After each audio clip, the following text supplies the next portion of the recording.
Wangeshi, Paula, Grace, Elizabeth, Caleb, Clara. How are you all? We are fine. Good morning. Good morning. Nice to see you. Good to meet you. Fine, thank you. Good morning. Morning. How are you doing? Good, good. Fantastic. Good to see you all. Yeah. Can someone show me before we start how I can do breakaway rooms on Zoom? Who is a magician? Who's an IT guru here? Am I able to do on this Zoom?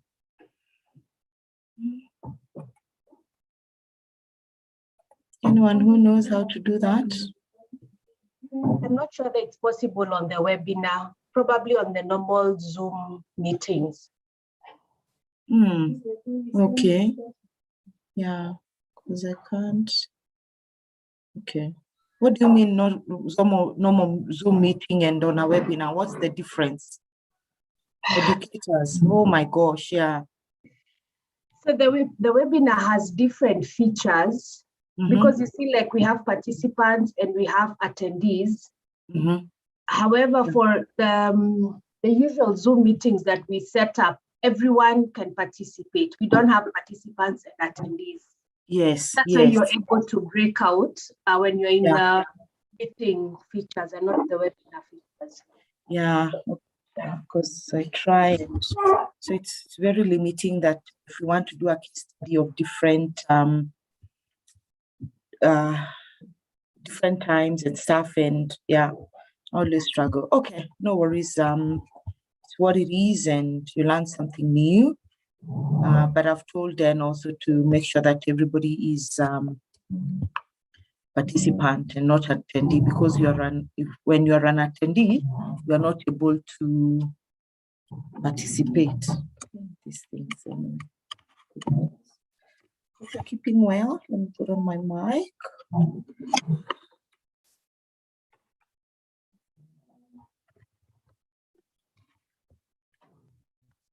Okay, hope you had a good Labor Day. Labor Day is dedicated to International Labor Day, dedicated to all of us who work tirelessly, very hard, everybody doing what they love doing, and just reflecting back and saying, how do I contribute positively? What do I learn every day? I think it's a good day for workers, whether employed or not, because then you have something and you have a purpose on what you want to achieve and stuff like that. So I hope you came back refreshed and ready to just sojourn in your day-to-day endeavors. I'd like us to start with a word of prayer. I think prayers give us a good sense of belonging and how to begin the day. Anybody who would like to pray for us, please? Anybody? Please volunteer yourself before I volunteer you. Two. Yes, thank you, Kihara. Let us pray. Our Father and our Lord, you who art in heaven, we come before you this morning with hearts full of love and hearts full of gratitude. Why? Because we know it has taken your mighty hand and your mercies which are new every morning for us to see the gift of yet another beautiful day. We want to thank you and appreciate you for your goodness in our lives and for your care and concern for each one of us. And as we come before you, we also want to take a moment and confess that we are sinners, for we do know in our hearts that we have sinned against you in so many ways, sins of omission and commission. And we ask of you, Father, that in your great love, in your great compassion for each one of us, that you may forgive us of all the sins that we have committed against you. We ask of you that you may forgive us our moments of ingratitude, our moments of spiritual blindness, our sins of presumptions, Father Lord. As your children, we want to believe that you have seen the sincerity in our confession and that you have forgiven us of all the sins that we have committed against you. We thank you for the forgiveness of our sins, knowing in our hearts that as far as the east is from the west, so far have you cast away our sins. Now we come to you with a lot of love and gratitude, and particularly us as people charged with the responsibility of taking care of other people as human resource. We want to thank you for this opportunity and the privilege to be able to learn something new today. And we want to commit every participant who is here today in your capable hands, that at the end of it all, we may know, for the Lord, that it was worthy our time and that we have taken something that will have been of value to each one of us. We commit even our teacher today as she continues to impact the knowledge that she has to each one of us, that you may use her, Father Lord, that she may teach us, she may inspire us, she may encourage us, she may, Father Lord, instill in us something that is new today. We commit this session before you, even the organizers, we commit them before you for the good thoughts that they have for the human resource fraternity. We raise ourselves to you, Father Lord, and we ask of you that whatever we may do during this session, whatever we may say, that it may be aligned to what is before you, what is right before you, O Lord Father, all for your honor and for your glory. This is our prayer of faith, which we do pray, believing and trusting in the name of the Father and of the Son and of the Holy Spirit. Amen. Amen. Thank you. Thank you, Kihara, for the beautiful prayer. And yeah, keeps us in the mood, and we are able to start. Okay. So allow me to introduce myself for those who we have not met, but I believe I can see familiar names, I can see familiar faces. We've interacted before. Dan will come in later. He's engaged somewhere else, but he'll continue at meeting participants as they don't join.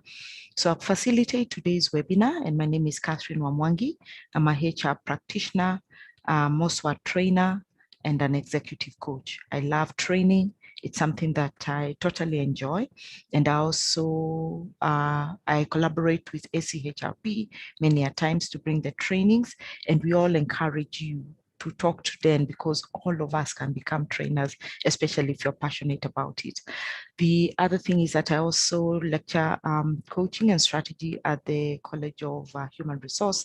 So if you are doing your CHRP, aspiring to do your CHRP, maybe you've completed your CHRP, maybe we interacted one way or another.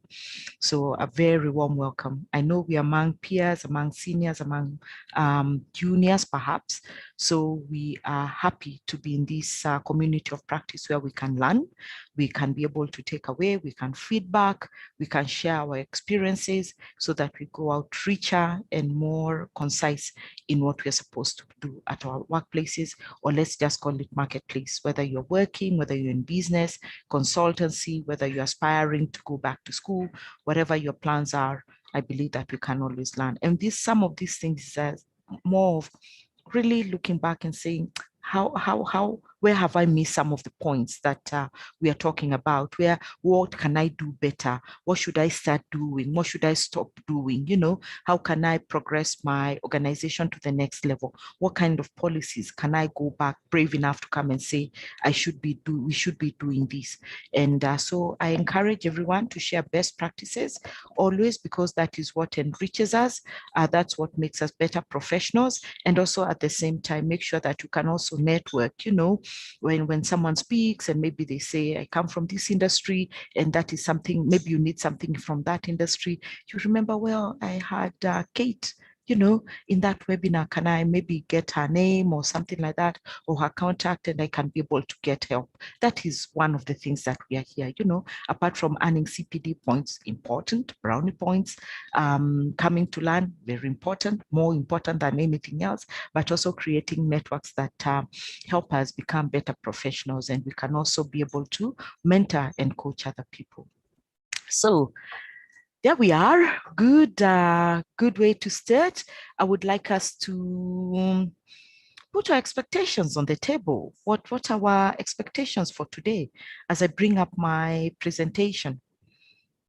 Expectations, constructive feedback, criticism. You know, when you think about that, you just think, oh, how bad can it be? What can I do?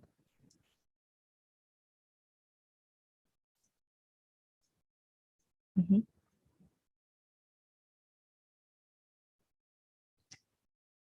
Anyone? Anyone?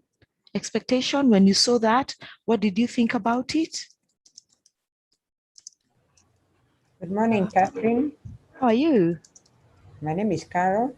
Yes. I'm thinking when I give feedback, sometimes I feel like I'm not understood by my team. Yeah. So how can I make my feedback more constructive so that I don't have to explain myself so much? And then also when I'm receiving feedback, how can I also teach the people I'm working with how to give feedback that is constructive, and and at the same time that it builds us, it doesn't destroy us. Because sometimes when you criticize, sometimes people take it emotionally or they feel unappreciated. So how to give that constructive feedback in an objective manner? Yeah, Thank true. you. Yeah, thank you. That's very profound. How do we give feedback so that people appreciate it and they don't feel that we're attacking them, and for them not to feel defensive? And also, how do I get myself to give people feedback without feeling that I'm infringing on them, without feeling, well, how will they take it? It's the truth, and that's what it is. Someone else, please. Well, for me, it's the way I give feedback to others. Sometimes it is misconstrued as being too, what do I call it? It's too direct, and maybe people don't really listen to the message I'm trying to give. They take it as maybe it's too direct. So probably, how do I change that so that they receive feedback is supposed to lead to change of behavior. Yeah. So that it achieves what it's supposed to achieve. Totally agree. Yeah. How do I give feedback without feeling people are not getting the feedback, that people feel that it is not too vindictive, or I'm being too straight? We're supposed to be straight, but how do we have that diplomacy around giving feedback so that people feel that it's correct feedback, they feel that there is need to change behavior? I like that, especially what you have said, change behavior, change of attitude. Someone else, I've seen a chat coming through. Let me read that. How to give negative feedback to staff at senior level. Wow. Yeah. Appreciating feedback from all levels, giving negative feedback in a manner that is well received, understanding how to give feedback without hurting guys that I am addressing. Yeah. Great. Yeah. People, let's use the colloquial street language. People catch feelings, isn't it? Yeah. Catch feelings, and they sulk on the corridors for a couple of days, and you're wondering, are you sulking? What's happening there? It was right, but how do we create that conducive environment that we are still able to hold each other's eye? We can still meet at the coffee pot and say, hey, how are you doing? How is everything? And move on, Yeah. Rispa, my environment is a bit noisy. I would like to hear a bit more how to receive feedback given negatively. Okay, yeah, very, that's common. That's coming out very well. Understand when to give feedback. What are some of the factors to consider? Very appropriate, very timely. I think that's good. Someone else? Feedback. How do Kenyans give feedback? Let's talk about Kenyans. How do we give feedback as Kenyans? Well, that's what I was talking about. I think people prefer when you go around the issue, you go around before you hit the nail on the head. Yeah. And sometimes it's not possible to do that, especially when it's when the time is short and you have to give this feedback immediately. Yeah. Yeah, it's called with pussyfoot. Like you've seen your cat. If you have a pet, you see the way pussy goes round and round, playing with the rat before crashes it and eats it, so you pussyfoot there, you look down, you're very unsure about yourself, it's as if you are afraid of the other person. Yeah, very uncomfortable for both of you, isn't it? And then the way even the email is phrased to you, I would like to give you feedback on your performance. It's always about that. And I would like us to meet tomorrow at 3 o'clock in my office. Okay, I'll go. You've already? It's already defensive, yeah.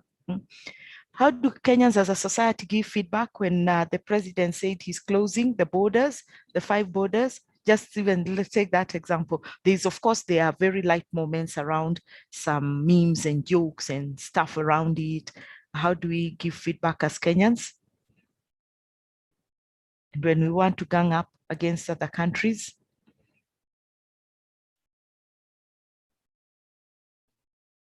Anyone unmute themselves? Yeah, I like that, math. Sometimes Kenyans give back that comes about us sarcastic. Yeah, sometimes we can be very sarcastic. Yeah. Yeah, someone saying how also to give positive feedback. Someone else? Kenyans, how do we gang up? How do we gang up? Hi. Hi. Hi, Catherine. Hi, Polycarp. Jambo, hope you're well. Yes, I'm good. And you? Salama, but I can be better. Oh, good. After this training, you'll definitely be better. Inshallah. So what we do as Kenyans, we log into our social media cocoons and we become keyboard warriors. The first thing that would happen is Uhuru will be trending in the next 5-10 minutes.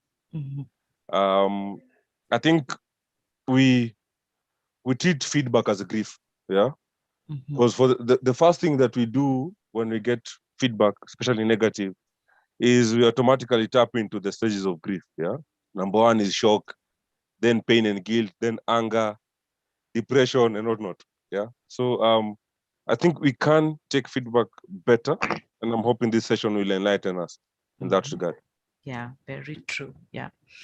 Kenyans give crucifixion feedback, they crucify people. Kenyans are keyboard warriors. I love it. Polycarp and also Wangeshi against other countries. Kenyans are bullies. And anyway, there was a research and that actually showed us that Kenyans are bullies. I think the president even came out of social media and said he can't handle it. His heart was going to be frail and he was going to have a heart attack, and people still bullied him and went on and saying the way he's weak and he should come back to social media. I'm sure maybe he has a pseudonym or something like that, but anyway, who knows? But anyway, yeah. Sometimes we hide behind that, like what Polycarp has said, and would rather just give feedback from afar, not being known that it's me, get into the masses and do that, go into our cocoons. And that's the same thing that sometimes happens at the workplace, that we only go and gather people of the same, people of the same clique. Let me put it there, cliques. They talk, and they never come to the fore.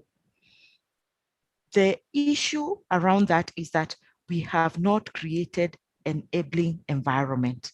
Sorry, you know me. I'll start with the culture before we come in and start having all this discussion, is that if you don't have a trusting environment, an open culture, whatever open culture means, will always struggle with communication, because feedback is all about communication, how we communicate. And of course, we will see it, feedback is one of the great pillars of coaching. So I'll also marinate in that as we go along for the next 2 days. So very, very important. Yeah. How do we give feedback during emotional situations? For example, Ronald, like maybe someone is bereaved or someone is going through a deep, or what kind of emotional maybe that could be, or maybe in the height of an argument. I think we should also tackle that, where we say, what do we do? Compose yourself 5 minutes and whatever. I'd like to start with a story before I put up my presentation. Not a story, very, very, and you might relate with it in terms of giving feedback. So we got into a 360 performance. That was our tool for evaluating performance. New, we pilot tested it. We had dry runs. We felt that the culture was right to bring in 360. We looked at the good, the bad, and the ugly of it.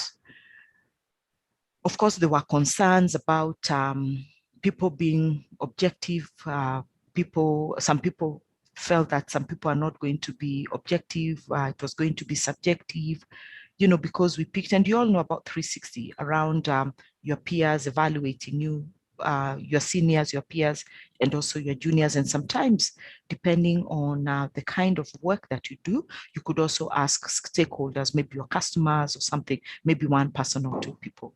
So we didn't want it to be too heavy in the first year. So we took your supervisor, a senior person, a peer, and a junior. And overall 80%, I must say that it turned out very well. And the thing is that we also took one anonymous. Your supervisor chose one anonymous person to give you feedback, and it was very well calibrated. No, not that Catherine, Polycarp doesn't like Catherine, so that, and we know they don't get along. So in terms of objectivity, fairness, and equity, that performance review was not going to go to Polycarp. You get what I mean? It was going to go to someone, not that the best of friend for Catherine, it was going to go to someone like, let's say, Priscilla, who they collaborate, they have a cordial relationship, they respect each other, and they know that they can get feedback. Lo and behold, the rest of the 20% is, it was very shocking, and it was full of disdain, let's put it like that. And especially for not the C-suite, especially for the senior management. And we knew right there we have a problem. We had a problem that we needed to address. And because we didn't know who it was anonymously, it was only the person who was sending, and we didn't want to know the names, because when you put the name to the person, then you start being subjective again. You start looking at that person differently. So put aside the names, we didn't want to know the names. We just put, and a pattern emerged, bullying, lack of clarity in whatever, people who do not make decisions, they're not able to make decisions. We give them work, they don't review work, and that they don't set a good example. And we just thought, this is senior management, we have to do something. And of course, what does that mean? You start having that difficult conversation, and that difficult conversation, people expect HR to steer the boat. So even it just came back to saying feedback, how do we open communication? How do we do that? And of course, how do I come and tell you, sorry, Polycarp, I'll pick your name. It's on the thread, it's up on my thread, where you come and say, how do I make it's sure? fine. Proceed. Oh, thank you. How do I make sure that, Polycarp, this is what has been said about you? Do you recognize some of these things? How would you like us to have that, whatever? Some people are very defensive, I know two people who left the organization, two good people who left the organization, because if this is how people see me, this is not how I see myself.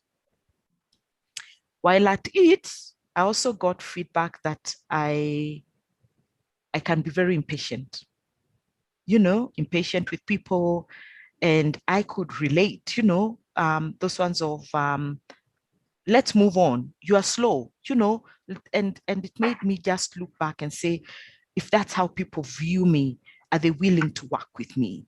Are they willing to work with me? How do I make sure that I take people along in the same journey, but I show them the seriousness of moving with a pace that they don't feel that there's pressure.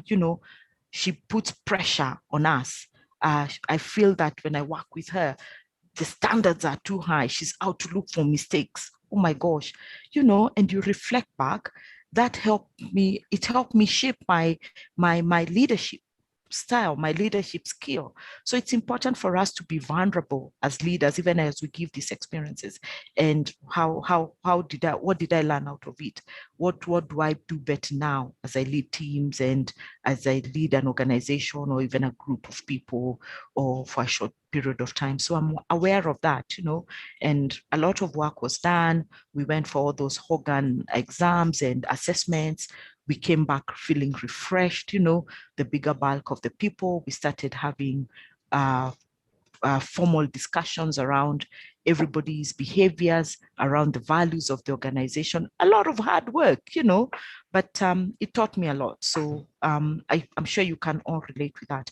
Anyone who would like to tell us of a story, giving feedback, how you felt at an organizational level, at a personal level, or you can relate with that, or you can give feedback on that?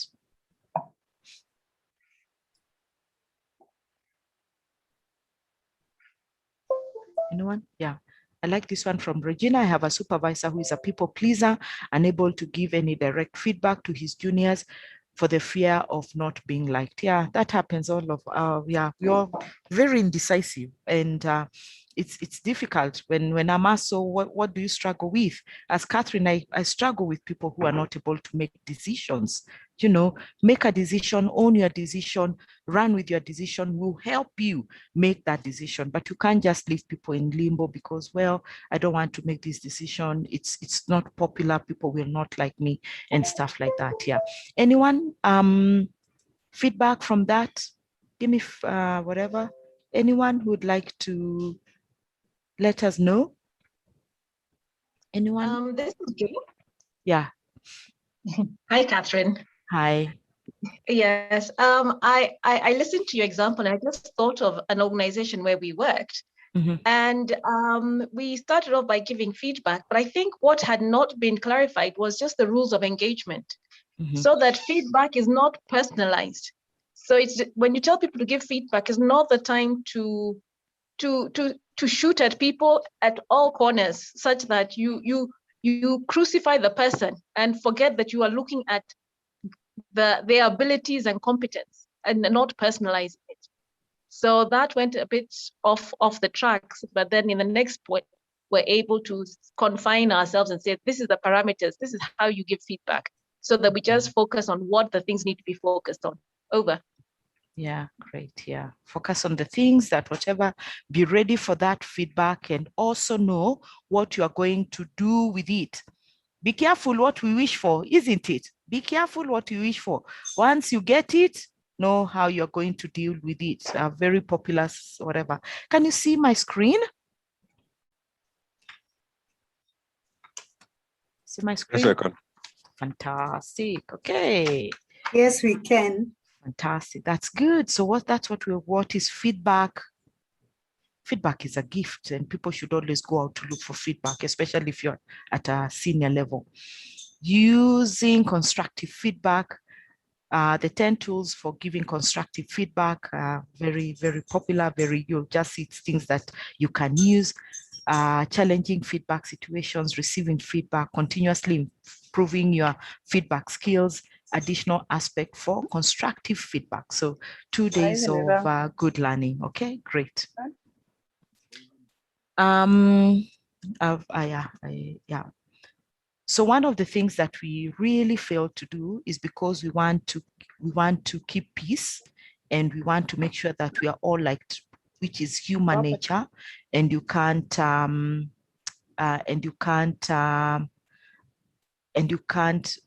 get away from that, is that we pack feedback until an appropriate time.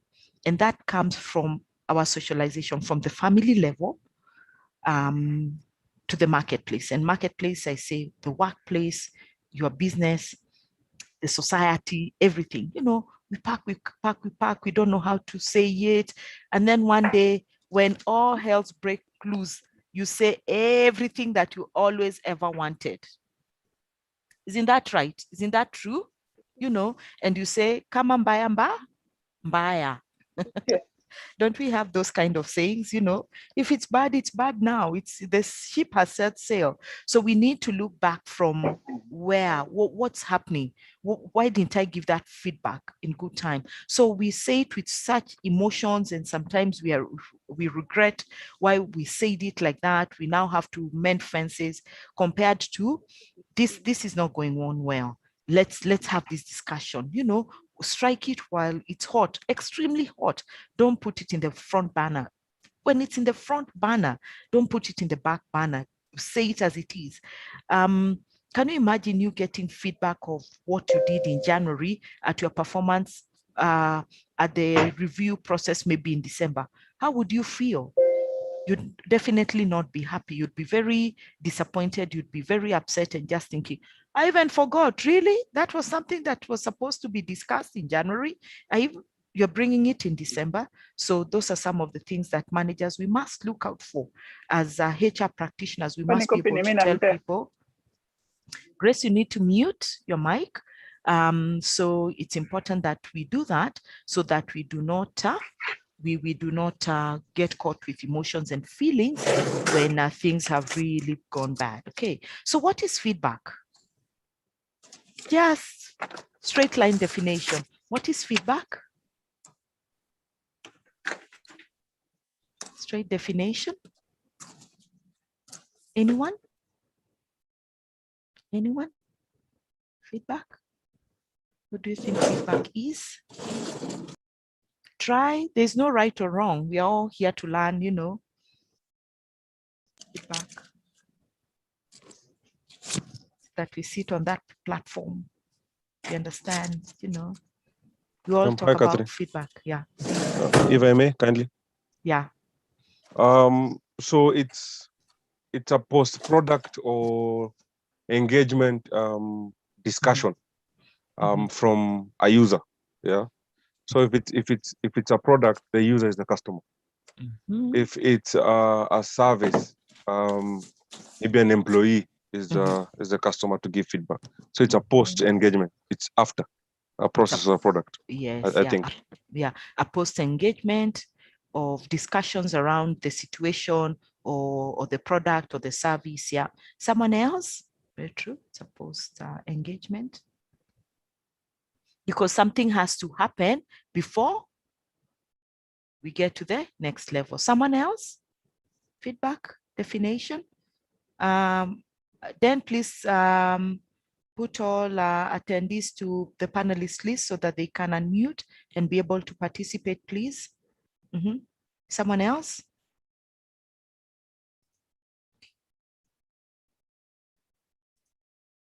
Okay. We want to move to excellence, as you can see in whatever. Keep getting better and better. Definition of feedback. Feedback can be defined as a process of communicating information about performance or behavior that leads to an action for improvement. So we are talking, we are taking this from the angle of workplace, at the workplace. So defined as a process, it's a process of communicating because there are many steps to that communication, and we will see as we go along how all this happens about performance, behavior. Someone says, yeah, behavior, very important, attitude, extremely important. What enables all this for this to happen is open communication, a good culture, strong values, you know, everybody understands the procedures and the strategy of the organization.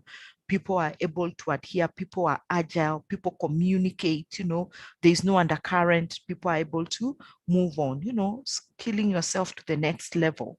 So very important. Okay. So what's the importance of feedback? They can be as many as we are here.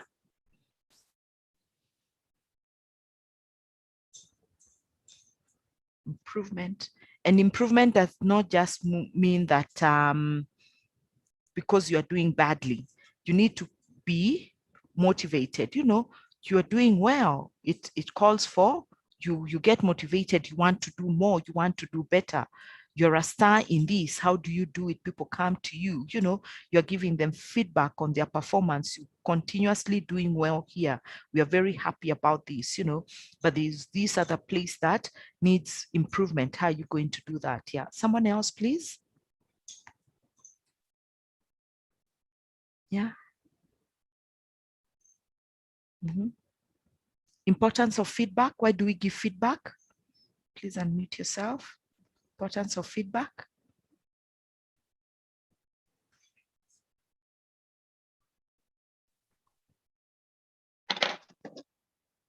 Jane again, I think it's because we all have blind spots. And therefore, feedback gives us the opportunity to improve in the areas that we cannot see ourselves. So yeah. We all have blind spots. We need to be told what they are, pointed out, gives us an opportunity for improvement. Very, very true. We all have flaws. Let's be very clear. And that's one of the things I keep on saying as professionals. Do you know yourself? Do you understand who you are? What are your strong points? What do you struggle with? And those things that you struggle with, do they stop you from excelling as an individual? And when you are working in teams, do people want to work with you? Or they'll say, no, please don't bring Catherine to our team. No, she's not a team player. She's not good because of this and this and that. Even when you've been given that feedback 100 times, some people just say, do you see what I'm just about to say? That is how I was born. There's nothing I can do. Wrong approach to helping yourself become a better person. It's not how you were born. You know, when it's pointed out, that blind spot, that weakness, that area of improvement, you need to look back and say, maybe I need help. Where can I go and get help? You know, maybe I need to be more aware of it when I'm working in a team. Every day, I need to just fix it, whatever. Have vision board, as some people would call it, and say, this is what I'm improving on. And get someone maybe holding you accountable and say, how are you moving on? Are you progressing? Are you feeling happy about it? You know, so there are all these kind of things. So people can't just say, well, I was born like that, you know, and they say, mimi nilizaliwa hivyo, hakuna kitu mnaweza fanya. Someone else? Someone else? Importance of giving feedback, Grace? On the positive side, I think it affirms the person that they're either doing well and they need to continue. So it's a point of affirmation to the employee. Exactly. Affirmation motivates the employee to do better and get better and maybe become the champion in that area and be able to help other people as well. Yes, I like that. Yeah. It's not just about negative feedback. And of course, every time we think about, well, allow me to give you feedback, people just think, oh, the worst has happened. You know, this is what they want to do. This is what they want to say. Miss Catherine, Kihara's hand is up. Kihara? Kihara. Yeah. I think for me, the importance of feedback is because it allows, when I get the feedback, it allows me to do a checklist on myself, take a back seat and do a checklist on myself. What am I doing well? What am I doing badly? Where can I improve? And even as an organization, the feedback allows us to look at the product, our processes, and do something about it for the better. Even if the feedback is good, there will always be room for improvement. Exactly. Yeah. Just when taking the other point of saying, what am I doing better? How can I continue doing better? How are people feeling that there's need for us to improve our processes, our products, you know, our services, our policies, you know? So it's not just in isolation. It takes the whole value chain and the whole system in the organization of saying, is it maybe time for us to change this policy?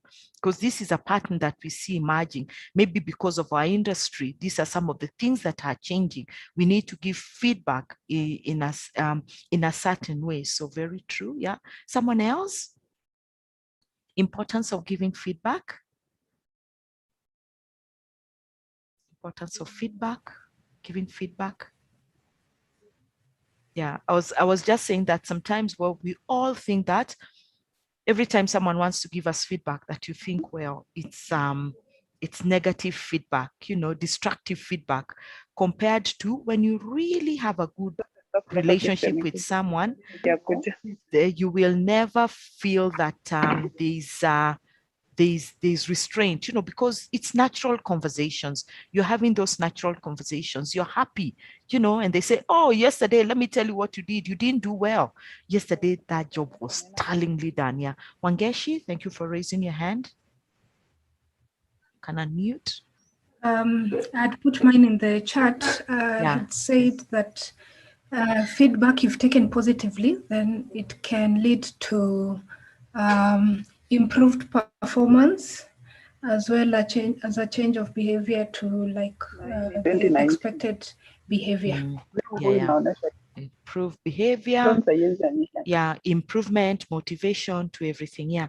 Grace, I can see you in the office. You need to mute your mic when you're not speaking, please. Thank you, Grace. Yeah. Okay, great. Yeah, thanks. So we can do that, and whatever. Someone else? So it's importance of feedback, and I won't read everything because we keep discussing, and then after that we just sum it up. Communication is a two-way exchange of thoughts. Feedback is an integral part of this process. For communication to be effective, we have to be aware of the impact of your words and actions on others. Remember Angelo, where it says, people will always remember how you made them feel. You know, first impressions, last impressions, everyday impressions, you know, how you make people feel is very important. You know, the way you handle people, the way you talk to them, the way you address them, the demeanor that you have is very important. In person as well as professional life, interpersonal skills are critical in developing healthy relationships. The ability to provide effective feedback is an important aspect of interpersonal skills. This strengthens differences. The successful managers from the also runs. Managers who provide constructive feedback successfully motivate and develop their staff. Others struggle in their people management. You know, if you give feedback, you always be motivating your employees. Coach and advise their subordinates to blossom. Others not only drift themselves but lead to their subordinates somewhere else. So it's the opposite. You know, successful managers develop their people. When you don't, people struggle with your management. If you are good at giving feedback or open communication, your subordinates blossom, they become motivated. If you don't do that, then people drift and they would rather be managed by other people. Let me ask you, do you see people in your organization wanting to work for other departments and not for one department? When jobs come up, people are always applying from that department. Have you ever asked yourself why? Have you ever gone to that manager and say, oh, people seem to be wanting to move from this department to another department? There could be two reasons. Either he's built his people so well that people feel motivated for them to move and they are ready to move, or maybe they are so demotivated. Half the time, what happens in those aspects? People running from your department, people running from one department to the other. What happens there?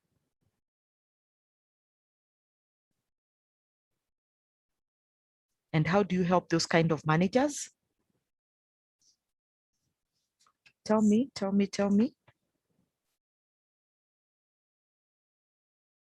But we don't have those kind of challenges at our workplace. Anyone?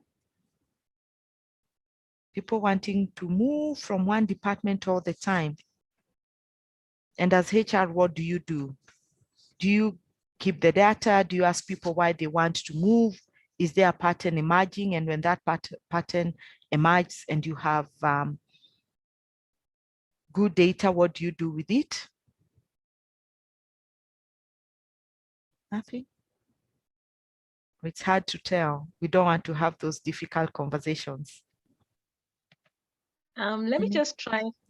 I'm just thinking, it depends, just as you introduced the subject about the culture of an organization. There are situations where the manager is really bad, but because he's a rainmaker, everybody toes around him and his bad behavior is excused. So depending on the culture and the will to push to get the person to comply, it can be a tough order. Yeah, true. Bullies, and they are the rainmaker, they are judge, law, jury, they send you to the gallows, people, eggshell, how is the boss today? Those are the people, they are so disadvantaged, they go there crying at the corner and just say, when I get a moment to leave, I will definitely leave. But why do we allow the senior manager to continue with the bad behavior that he has? Why? Why, guys? Because that's always the challenge of, and you remember, one of the things that I tell people, and I always say it here, is that this company does not belong to me. It's not yours. It's not your mother's. It's either not mine, not my mother's. We are all here to work, deliver, do a good job, be cordial to each other. But why are some people so tough on others in a way that it resembles bullying, and there's nothing we can do about it? As HRs, how can one person defeat you and you know that you need to do something about it? Communication is a two-way exchange of thought. Feedback is an integral part of this process. And we let it go on, and people complain, HR is not doing anything. Even if I go to HR, well, I hear people say, well, just learn how to accommodate him. There's also nothing I can do. Even me, nearly telling the person, I'm also looking for a job to leave. What happens? Sometimes they can be the owner of the business, true. They can be the owner of the business. This is how I run my business. So it's always turnover, and they struggle and they say they are no good employees. I can't work for them even if they give me X amount of money that I've always been looking at earning. I will not go. Tell me, guys, why do we allow it?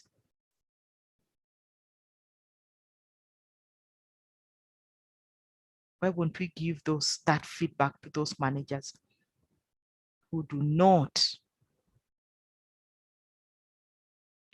treat people fairly? Yeah. Yeah. I think it's fear, and it's because of what you said. Some of these people who we can't give feedback are the owners of the business. So I think lack of just having the confidence that I'll tell you the truth, and the worst you can do to me is fire me, but I've told you the truth. Yeah. But to get to that point, fear, people are driven by fear. So the culture, it has much to do with the culture of the organization. The top says and everybody runs. Yeah, very true. I lose my job. Jobs are few and far between. What will I do before that, and I will stand out like the sore thumb, But I keep on saying another thing that we need to do as professionals is, and we had a roundtable discussion of about 10 HRs. I was just invited. Can we have this discussion of working from home and some of the trends that are coming from working from home? So you're all there together, maybe with your spouse and they are a supervisor, and it can be vice versa. It's not men or women or whatever. And the way that you hear them talking to their teams, you wonder, is this the same person that I know? Is that how you treat people?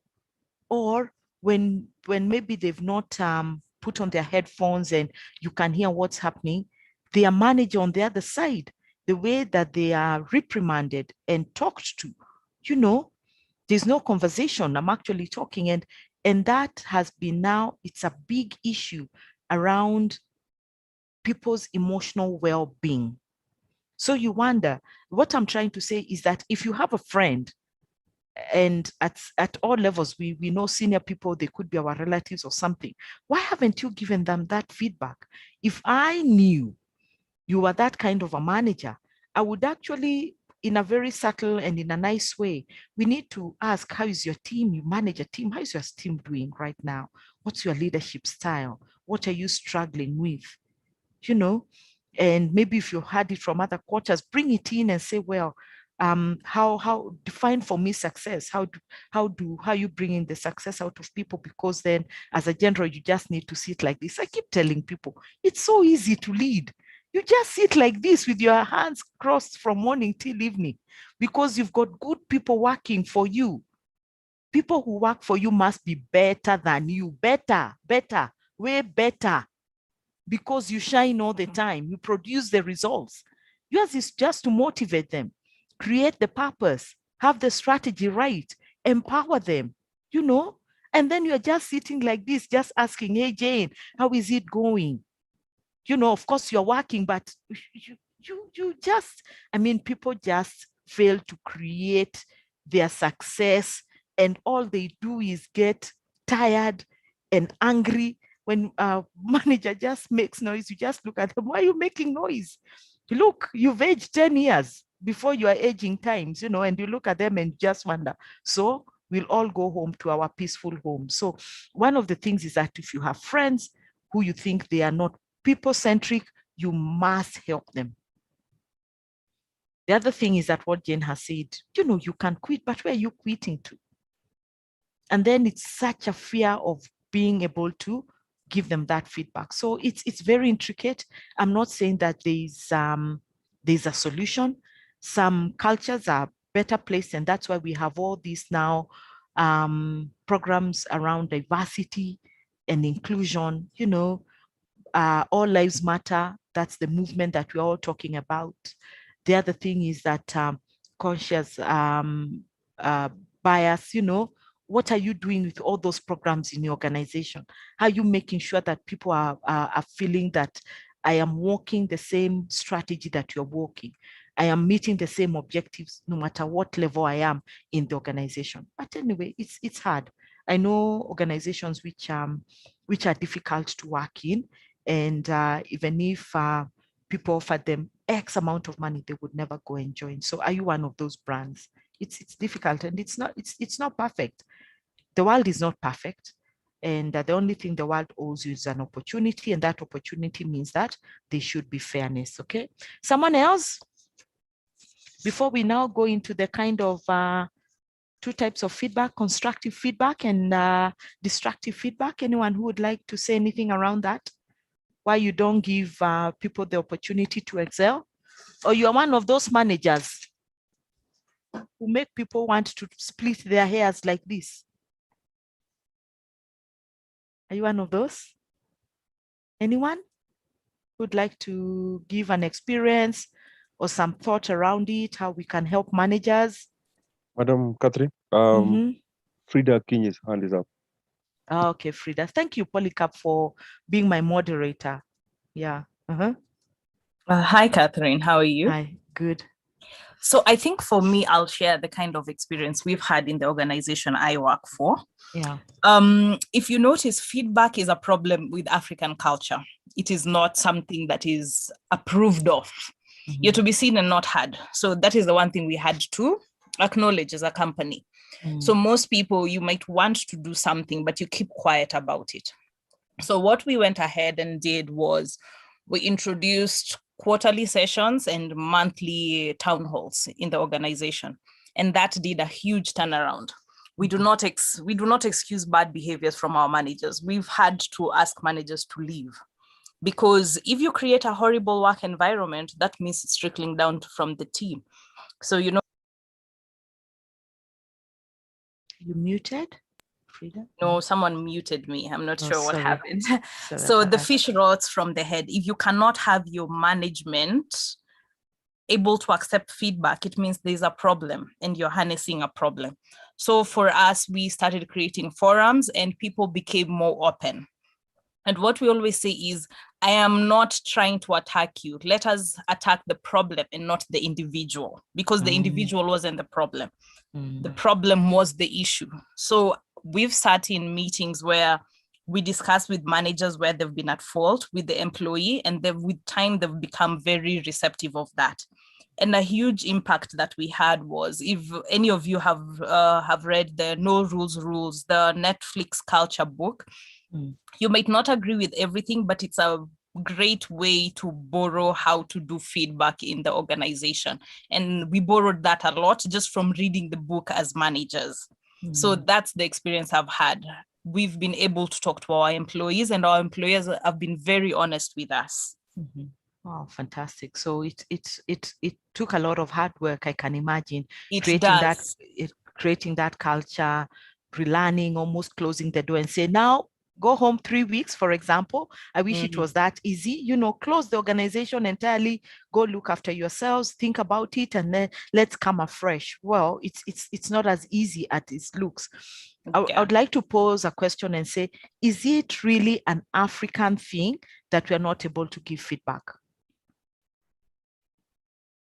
And not in maybe from, In my opinion, it is, because I've worked with other organizations that were multinationals.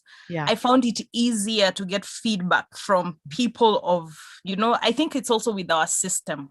Our system fails us. It's not a system for feedback. It all just do ABCD. We don't question why we're doing ABCD. So in my experience with the multinationals, and where I had to work with people from other cultures, most definitely. When I had to just be in an all East African company, it was hard to always get feedback. That is my opinion. Okay. Someone else? Is it African? If I may, Catherine? I think it's African, and I'll have support Madam Frida. Other than the system, it also starts from home. Allow me to give you a scenario. My dad was a soldier, and it was his way or the highway. That's how I grew up. At current, I have a 6-year-old boy. And you see, you can only teach what you know. So more or less by your experience, you replicate what your parents reiterated from you. But my 6-year-old boy would query. I tell him you need to do this and this and this. His first question will be why. Now I'm at this awkward position where I have to explain to him why he has to do what he has to do. I never remained. I never. At no point did I ever question my dad. The other thing is the 844 system. Basically, it's a lecturer feeding information to you, and you disseminate it on a paper. And then after the end of all that, you get another paper to show that you actually listen to your lecturer. So I think it's a system, and it is indeed an African thing. Yeah, true. Oh, I totally agree. We have our culture does not impose critical thinking from a very early age. You know, do as I say, monkey see, monkey do, don't question, unfortunately. So we grew up like that. But also one of the things about the African society and culture is that we're expected to, we've got a good culture around totally respecting your elders. You get what I mean? So even when you are supervisor, we find it very difficult to be amazing managers to people who are older than us in age. Take like if you're a manager at 30 and you have to supervise someone who is 50 years. If you're not taking people for those kind of trainings, discussions around age, gender, this is how it is, they are capable, they'll give you instructions. You know, we just think, well, I'm working, my parent, what will I say? I can't wait for them to retire. So I agree, there's a lot around culture that comes into play. When you come to a multinational, then the rules become different. You're playing at that level, you have to adhere. Some people find it hard to adapt and start kind of that. It's too complicated, it's too intricate, it's not simple, it's complex of what it is, you know, stuff like that. And then the other thing is that what Frida has said, I would just like to comment very quickly and open it up for discussion, is where she says different personalities. You know, you are not attacking the person, you're actually saying we have a situation at hand, you know, and if it's very issue work-based, it is you didn't deliver. This project, you've not delivered it well. We're able to look at the project. But if it borders and if it touches on your personality, how do we do that? Of course, what we have also had with Frida is saying that you must take hard decisions around consequences. Maybe we might want you to separate from the organization, but we've tried everything and we've helped everything. One of the things that we cannot divorce, and remind me to send you, I don't know how I'll send that TED talk. It's so nice where it says, we need to demystify our emotions, that this is what it is, call it out as it is. Let's, and a good example which I remember is someone suffering from cancer. And maybe I can put it on the chat as we go along, and the TED talk, and you can go and listen to it. What she's saying is that around emotional intelligence and getting teams to work together is that let's not hide behind, when things are so negative, we try to put a positive in it. You have cancer, it's very dire. The doctors have said maybe you have 6 months to live. And as much as, yes, they can be miracles, let's face the situation head on. You know, don't try to sweep the real issue at hand and bring another aspect of, be positive. There will be whatever. When you're sad, you're sad. Oh, this situation is really overwhelming me. I'm sad. Don't try to make me feel positive. And that's what has happened over time, is that we expected not to be in touch with our emotions the way we are feeling, of to try and please that emotion and saying it should be getting away from me. We need to handle that emotion. Polycarp also said, well, the stages of grieving, you know, there'll be many, and that's it almost happens at the workplace, especially if we work with bad managers. So even people, bad behavior. Catherine, you talk badly to people, you use bad language to people. You know, that is you. We want to discuss about you as an individual. And if you can't change, you remember where I said, well, I cannot do anything. There is something you can do about it. You cannot just go thinking that I will walk away. So a lot of things come into play. There's a lot of work around that, and it all comes to communication and giving feedback. So feedback are very important aspect. How do we show up as individuals? If I want to work in this organization, I must adhere to their rules and regulations. If I want to work in this organization, I must look at the values. Do their values, are they in line with my own personal values? You know, even before you apply for that job, this job looks fantastic, it will fit me. Check the industry.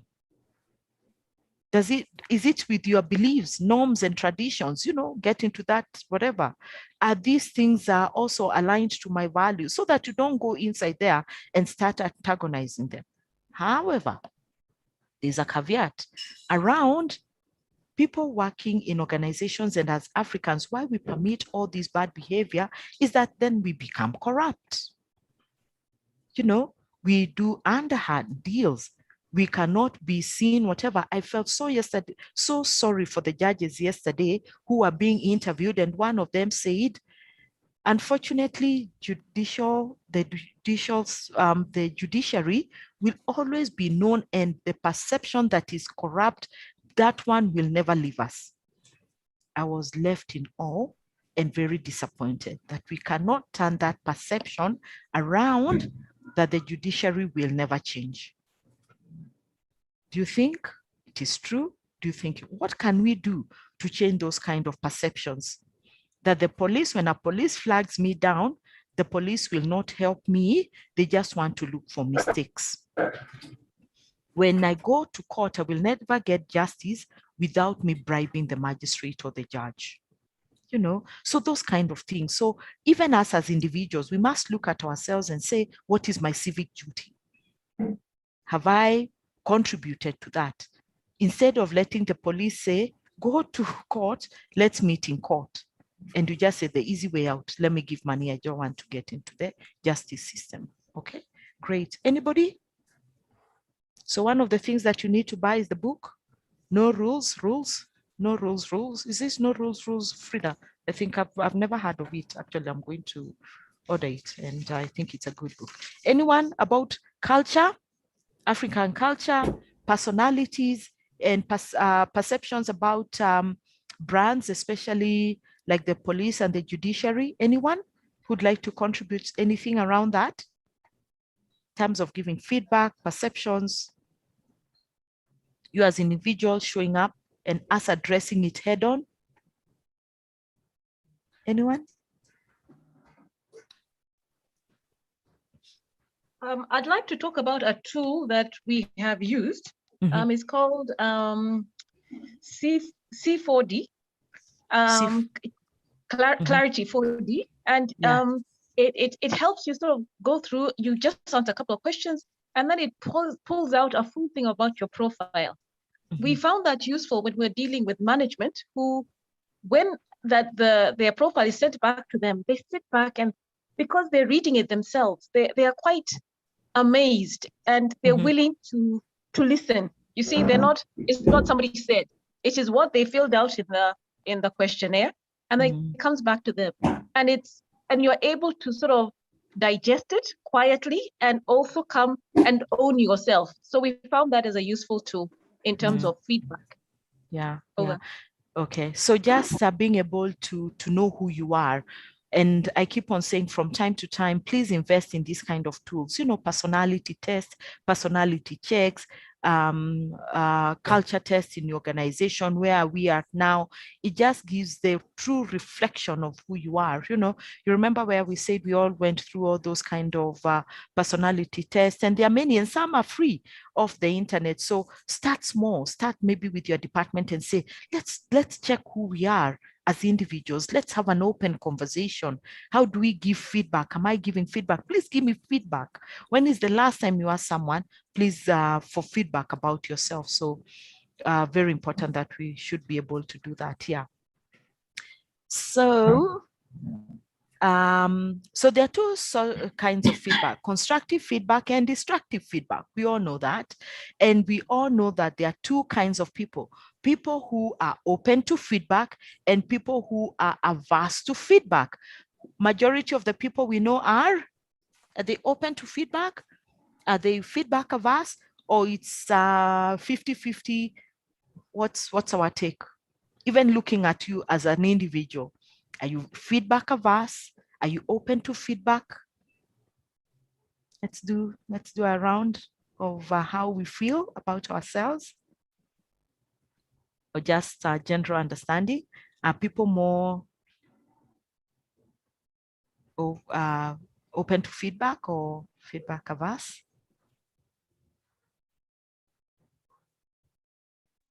Hello, maybe I can contribute. Yeah. I think there's a gentleman who commented and said, parenting, the parent tree we all come from is a strict one. You don't answer back. You don't say what you're feeling. Yani ni kukufa tu kisoldier. So it is something we carry with ourselves.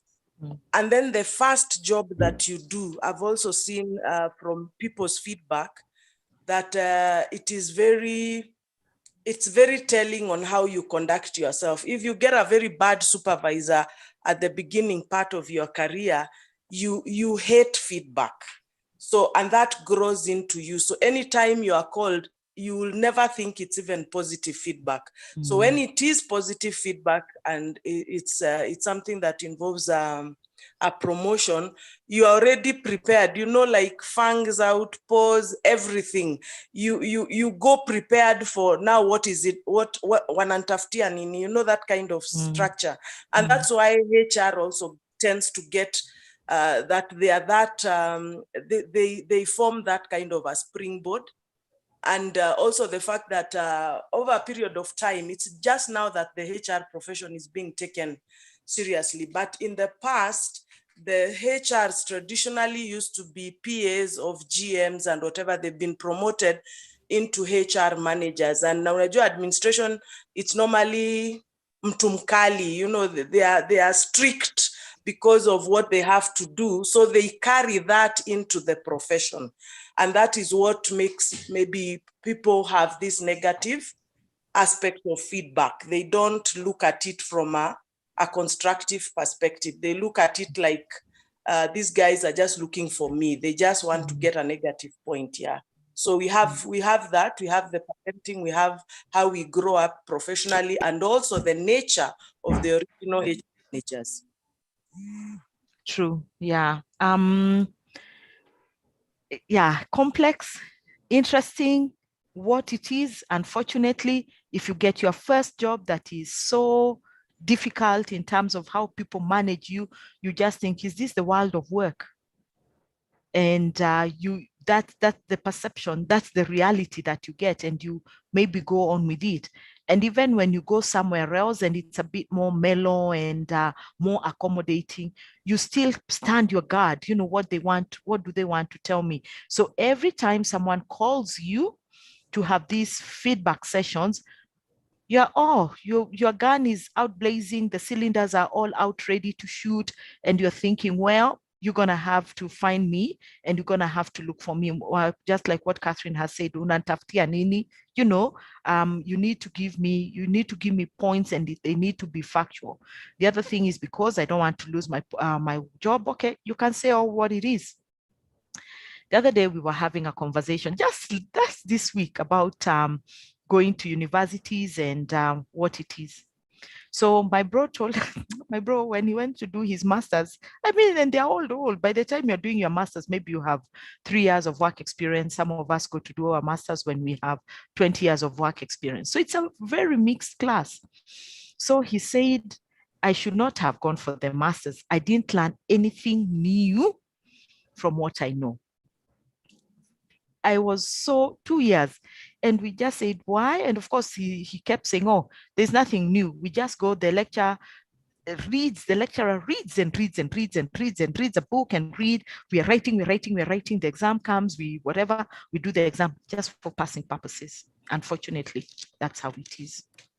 And many of us can attest.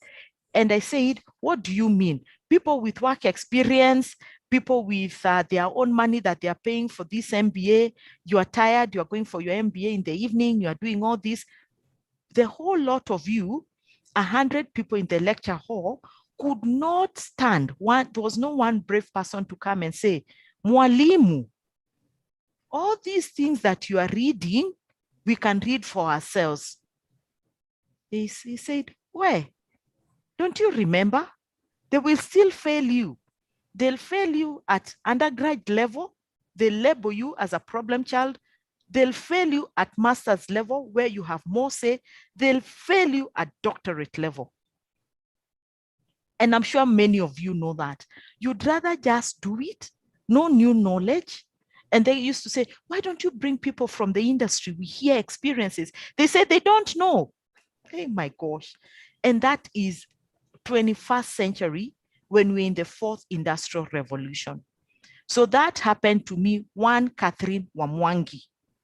The first day I went back for my master's, I still had to go and look for chairs to come to the lecture hall in my high heels. I'm harassed because I'm late, I won't get a good spot. The lecture, you go kombele, I cannot, whatever. They didn't even know when I was leaving. I went to another university. That met my expectations, exactly what I wanted, because I couldn't just believe that 10 years later, I'm coming back to the same university and I'm still being treated as if whatever, nothing has moved. So that is why we say sometimes our education system is not moving progressively with what it is. They won't take feedback. Maybe they take feedback, but they do not implement it. They just say, oh, they're just talking. They will still come back. Up to today, they never even called me. It's been 10 years later. Nobody has ever called me to see whether I died, whether I'm still continuing. nobody, I didn't even go back for my first semester school fees anyway. But that's the rule of the game. So feedback without it being implemented is as good as not having it. Anyway, so feedback can either be positive, reinforcing good performance and behaviors, or negative, correcting and improving poor performance and behaviors at the workplace. The purpose of both is to motivate the individual to perform better. And of course, when it's negative feedback, that's what we want to see. How is it given for it to be able to motivate you, improve themselves and their organization? So both the positive and negative types of feedback must be constructive. But half the time, it's the negative feedback is never constructive. So how do we make sure that feedback is both motivates, whether it's negative and both it is positive? Can we look at that? Yeah. So what's the purpose of feedback? And when should we give feedback?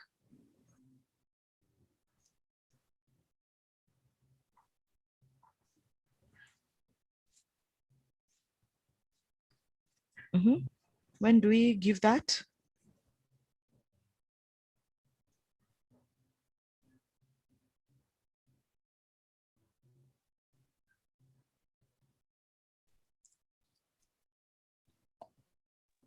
So it also goes on to say that, yeah, okay, go ahead. Yeah, sorry. Hello, everyone. I Yeah, think hi. feedback should be given as soon as there's an occurrence, so that both of you, one, you're able to relate, two, you're able to rectify. Should there be a problem, you're able to rectify. So there's no if, like, I wish I knew. So it removes a lot of negative implications, because when there's constructive feedback, for it to be a win-win and for positivity, I think as close to the incident or incidences as possible. And as often as it is, not to wait for like 6 months during the annual evaluation, performance evaluation, it erodes the gains of the feedback. Exactly, very true. Strike it while it's hot, yeah. So when it's not, when either, so both positive and negative types of feedback must be constructive. And if they are not, there will be two major problems. First is there is no recognition or affirmation of good performance. We never go back to say, well done, you did a good job, and negative feedback will become destructive criticism. When I'm not giving it to you and the day I give it to you, I rain on you like a ton of bricks, it becomes a problem. In both cases, the employee will lose their motivation and commitment. So that's when you see people wanting to leave your organization. So you must be able to see that that is happening at all levels. Okay. So destructive feedback, someone can read for us, is vague. Please unmute yourself. Feel free, just the way it's on the screen. Anybody? Unmute yourself and read for us. If I may. Yes, please. Destructive feedback is vague and does not indicate any areas of improvement. For example, telling someone, I don't like your attitude, is destructive criticism. Never ever start your feedback negatively, commenting upon the person's attitude or behavior. This will put him on the defensive and the discussions will be at a dead end. Gently start with the areas where he has fallen short and lead the discussion to indicate the behavior patterns that caused the underperformance. Exactly. Yeah. So just let's stop there. Thank you. And I don't like your attitude. What is this that you don't like your attitude? And of course, in Kenya, we say they have an attitude. What is that now? When people say you have an attitude, what do they refer to? She's got an attitude. Madam Kihara has her hand up. Yes, yeah, Kihara.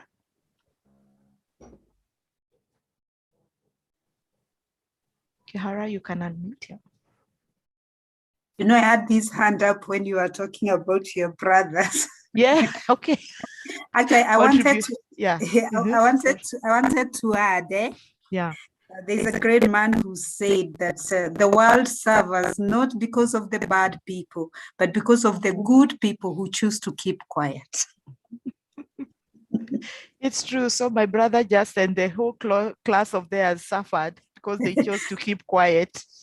And sadly, at one point or the other, all of us, even as professionals, there are moments that it calls for you to just keep quiet, which is not really good. But also it's wisdom, because wisdom is knowing when to talk and when to shut up. It's true.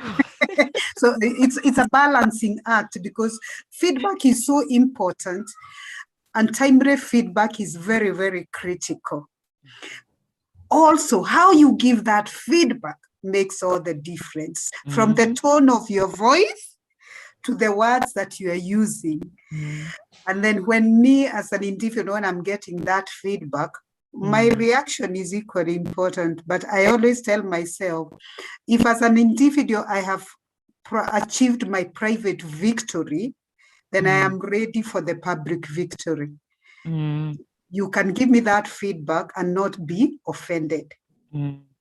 But it takes a lot of years of practice and, getting to another level for you to be able to absorb any feedback, and also to learn the secret behind giving the constructing feedback, whether it's positive or negative.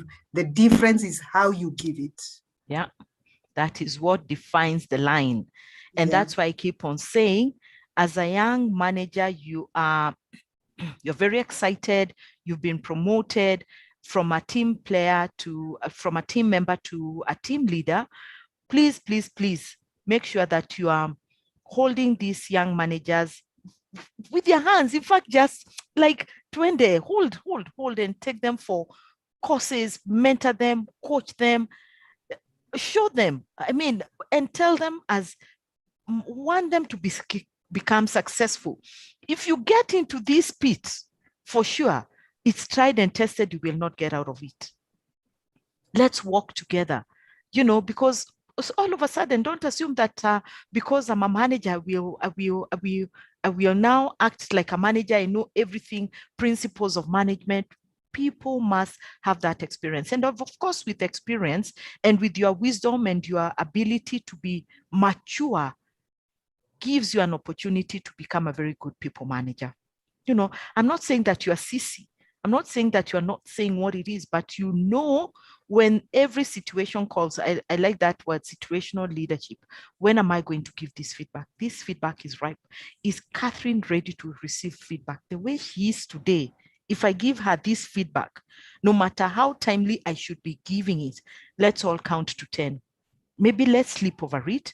And tomorrow is still an opportunity to be able to have this discussion of providing the feedback that she deserves to get. So important of the situation. Let's be callers of the situation of where it is. Yeah, very true. So we were there at attitude. She's got an attitude. In my office is a big poster, 90% attitude, 10% skill. I love it. I framed it beautifully big. It imposes on people when they come in. What do we mean? We've defined it. It's gotten its own definition in Kenya. Yeah, Kihara? In my opinion, what that poster means is I have a choice on how I respond and react. And you have said sometimes it calls for you counting up to 10 before you can respond. That makes all the difference. Yeah. You know that a great attitude calls for everything. Great attitude, positive attitude, things that you can be able to take negative feedback with grace. And the thing is that the 10% skill, we can take you for training. You don't know how to do a job evaluation. We can take you for training. You don't know how to do performance evaluations. We can take you for training and you can get it. And over time, when you practice, you get that experience. You don't know how to be a great salesman. We can take you to school and you can learn and, a great doctor and stuff like that. but it's the attitude and the behavior. So even if we take you for training, the best training in the best institutes across the world, and your attitude is not right, you'll still have the same problem. So hire for attitude, then train the people to have the competencies that they need, because you'll always be able to train.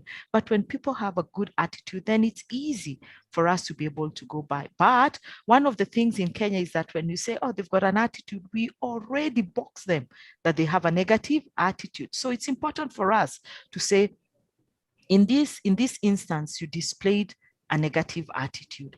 In this instance, you displayed a bad behavior, and you displayed positive attitude. But when we just say attitude, it's come to be known as it's bad attitude. Okay, someone else. Attitude, have you tried to define it all the time at your place of work?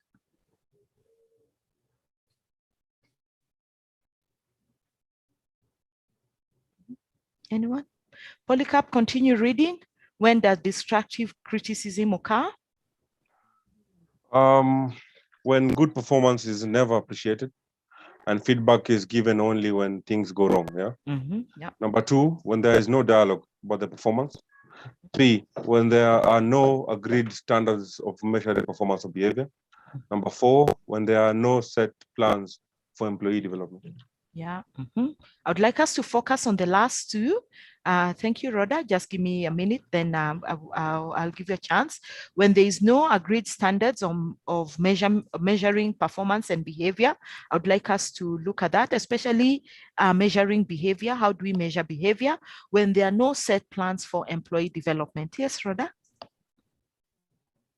Thank you. Unmute yourself. Good morning. Morning. Hi, good morning. Morning. Now, about the criticism and all that, and the feedback, you may just call someone maybe to ask them something, and some people, they are like, it's inborn. Naturally, they don't accept criticism of whatever sort, whether constructive or negative. So you even call someone to ask them about something and even maybe try to correct them. You are seeing really the path that they are taking maybe may lead them to even a disciplinary or something. But this person is so defensive, yani, mbaka, they don't just accept any sort of criticism. When you tell them something, they feel like they already now in the defense mode, irrespective of how nice you try to put it. And those are the people that we want to talk to about over the next 2 days, where people say, me, I'm just like this, always so negative, always coming through in a combative manner, never appreciating anything, bringing negative attitude to the workplace. You just wonder, oh my gosh, when will I receive your resignation? Everybody wonders, when will we receive your resignation? Even if you ever wanted to rescind it and it has just come to the table, the email has just come 1 minute and they are running to office and say, no, I've thought, I don't want to go. You say, we've already discussed and whatever, and accepted it. No, we cannot, we cannot undo the decision that we have made. Yet we've not even maybe read your letter in terms of what it is, So those people where we say, can we as individuals learn our bad behaviors, the things that we struggle with, the things that really are hindrance to our development, working in teams, and people see us and they don't want to work with us. Yeah. So I have no answer. I think we will all discuss as we move along and see what to do with those kind of people. When there is no agreed standards of measuring performance and behavior, yeah, you change the goalposts all the time. You say this, the next week it is that, and stuff like that. But what are agreed standards? Just let's have a normal standard as HRs of measuring behavior. What are some of the things that we will be looking at? If you have them, you can share, but what are the generally accepted standards of measuring behavior? Set standards? Madam Catherine? For me, I'd say they should be stipulated in. That's why companies have policies. And other than that, we have the HR Bible, quote unquote, which is the Employment Act. Yeah. Employment Act. We can take some from the Employment Act, from the policies in the organization. Something else? Measuring behavior. Behavior. What's a behavior? Well, so now my behavior is like this and yours is like that. And how do we standardize them? What's a behavior? How can we define behavior? Performance, very clear. I have 10 targets to meet this year. If it's a salesperson, you're supposed to grow your sales portfolio by 10%. That's very clear. If you have headcount to bring this year 25 to employ 30, you know that you should bring them before the second quarter. So you have a plan that's a target, those are tangible. But what's a behavior? Google is your friend. Read for us. What's a behavior? And what are the agreed standards of this behavior in an organization?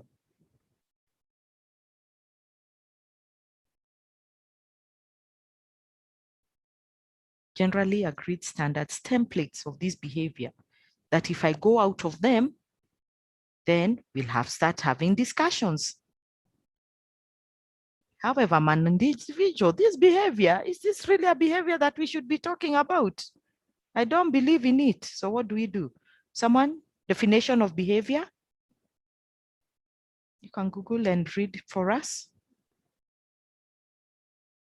What's a behavior? We talk about behaviors. Let's have good behaviors. These are our 10 behaviors as an organization. Are they the same as values? Are they the same as beliefs? Catherine, according to Google University, behavior is the way in which one acts or conducts oneself, especially towards others. That is one. 2 is the way in which an animal or person behaves in response to a particular situation or stimulus. The third one is the way in which a machine or natural phenomenon works or functions.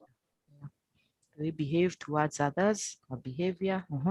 So what are some of the acceptable behaviors in the world? We have standard behaviors.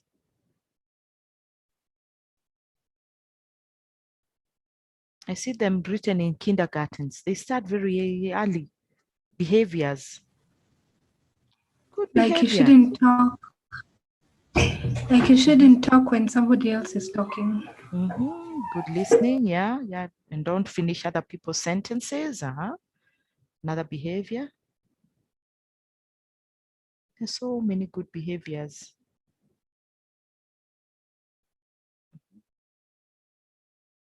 Yeah, Kihara.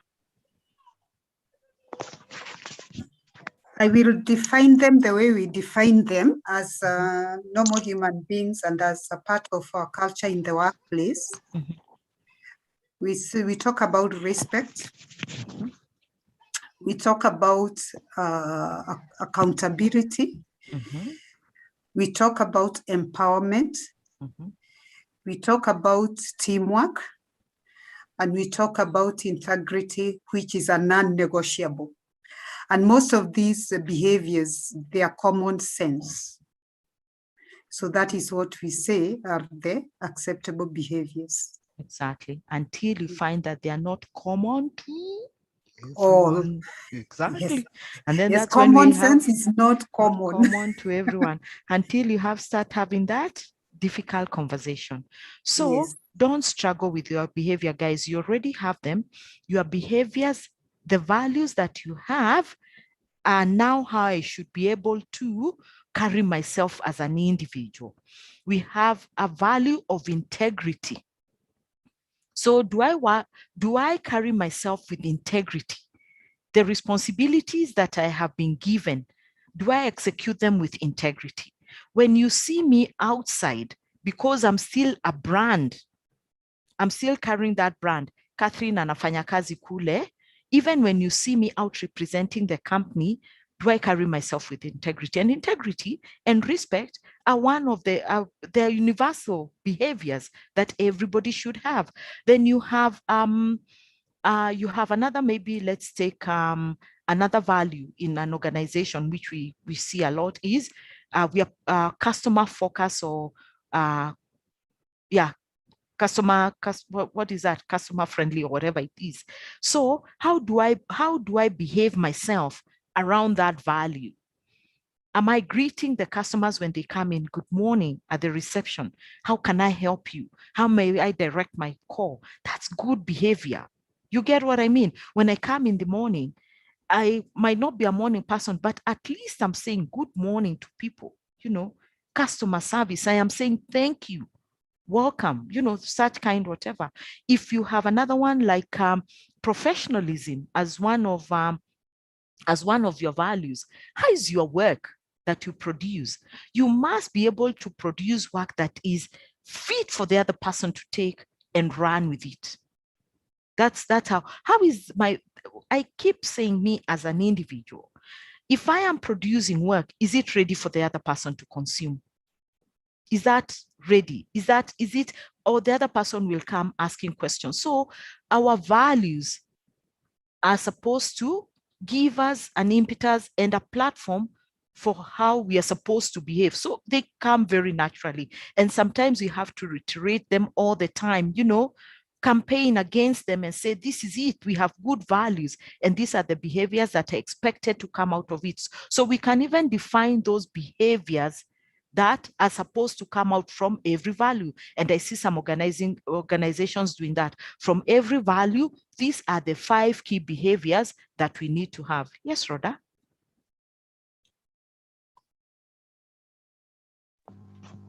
It reminds me about just the normal things that we even teach our children, like even the courtesy words, the sorry, excuse me, and such kind of words.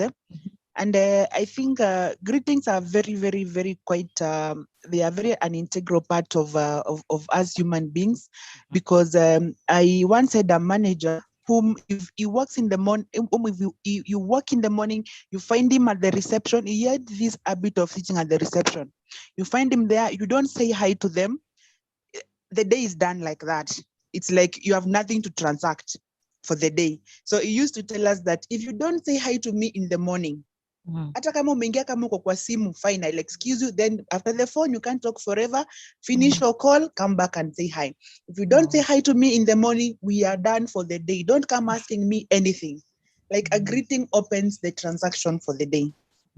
That's good, yeah. And people felt that it was okay? Did it set a better at first environment? It was difficult. Yeah. At first it was difficult because you could just come in, nobody saying hi and all that, and later they come telling you, do this 1, 2, 3 for me and all that, So it was like communication is when I'm giving you an assignment to do, but the greeting brought a very different culture, and the people became more friendly, and things changed for the better. Fantastic, yeah. So it takes one person to change. Sometimes it takes one person to be able to infuse a good culture in an organization.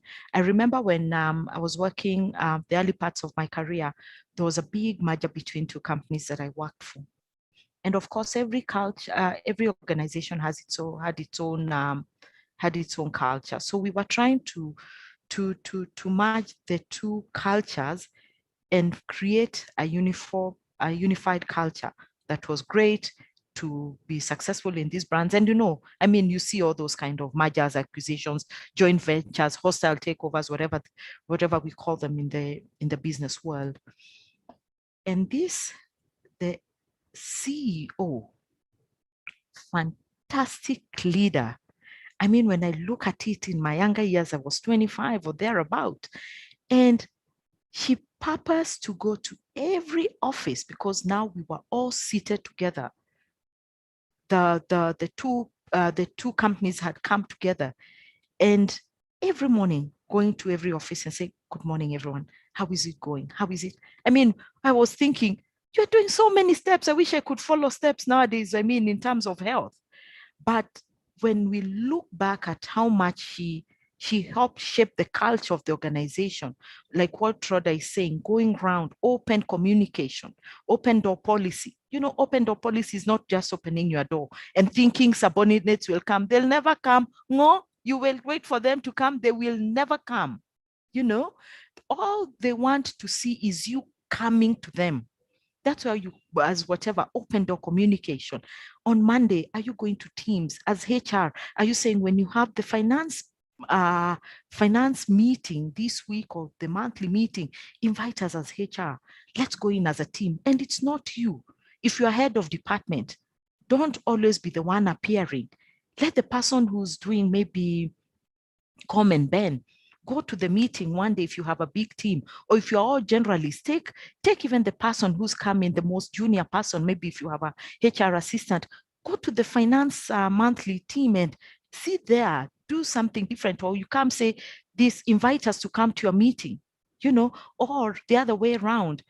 Tell production, we have a HR meeting this next week. Would like some of you to come and attend and have a nice discussion around it, you know. So create environments that people collaborate and are able to come together pretty quickly. Reinforces behavior, reinforces our culture, you know, and go and hear what would you like us to help you with. We are partners here. We call ourselves business partners, but it must be as practical as it can be in your organization. People will never come to you. People will never go to C-suite. C-suite people are lonely and feel like people want to talk to them, but they must create that culture of going to people. CEOs, you must let them know that. How about you going to the teams, going to the driver's pool that day and just working from there? I love companies who have hot desking. You have no desk. I love those companies, hot desking, where you find the best place, people who come early. You become like creatures of habit, but sometimes you say, you ruffle feathers and say, well, take another hot desk, you know, stuff like that. And when the CEO strolls in at 10 o'clock, sits at the door over there and everybody sees them. I think those are kind of whatever. But again, there's a big debate about going back to, not just because of the pandemic, even before that, people felt that the open spaces don't give them privacy. You see people on the corridors speaking phones or going to the boardrooms. Which one is free? I need to pick this for, it's private. So there's been a bit of debate around giving people some bit of privacy around their workspaces. So again, interactive working places, design thinking, there's a lot of discussion around that here. So great. So thank you about just setting standards. And now you know that even when you're trying to evaluate behaviors, you can still be able to evaluate behaviors against their targets. They're the hard targets and they're the behaviors, and you are able to pin them to the letter. This is what it is. This is how we see you be whatever. In this instance, when there was an opportunity to work on this big project, you did not exhibit, and we were a bit disappointed in that. What does that mean? What kind of rating should you be given? You know, and give people the opportunity to say, at the end of the year, this is how I've been able to live the behaviors and the values of the organization. Then rate them objectively. When there are no set plans and for employees development, people will leave anyway. We all know that people leave when there is no structure, there is no place that I am going. Okay. So any question, any feedback there before we move on? Purpose of feedback? Any input, comments, suggestion, experience around behaviors? Constructive and destructive feedback. Okay, let's move on. Someone to read for us purpose for feedback? Purpose of feedback? Someone else unmute themselves. Anybody can read?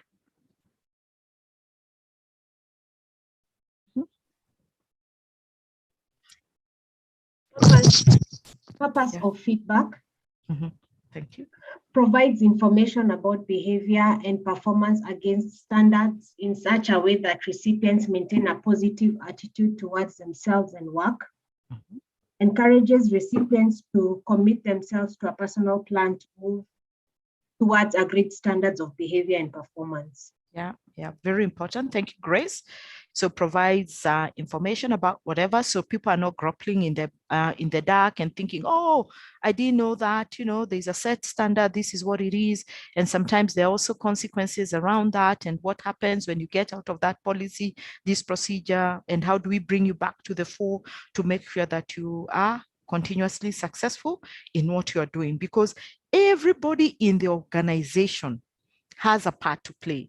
From the lowest to the highest, they actually contribute significantly to the objectives of the business, and they should be given the same opportunity to be able to excel. So there should be no like, well, if the CEO doesn't do this, then, well, you know, they respect more command, and that's what we think, that they respect more command to a certain degree. Yes, power comes with responsibility and privileges. That's the thing.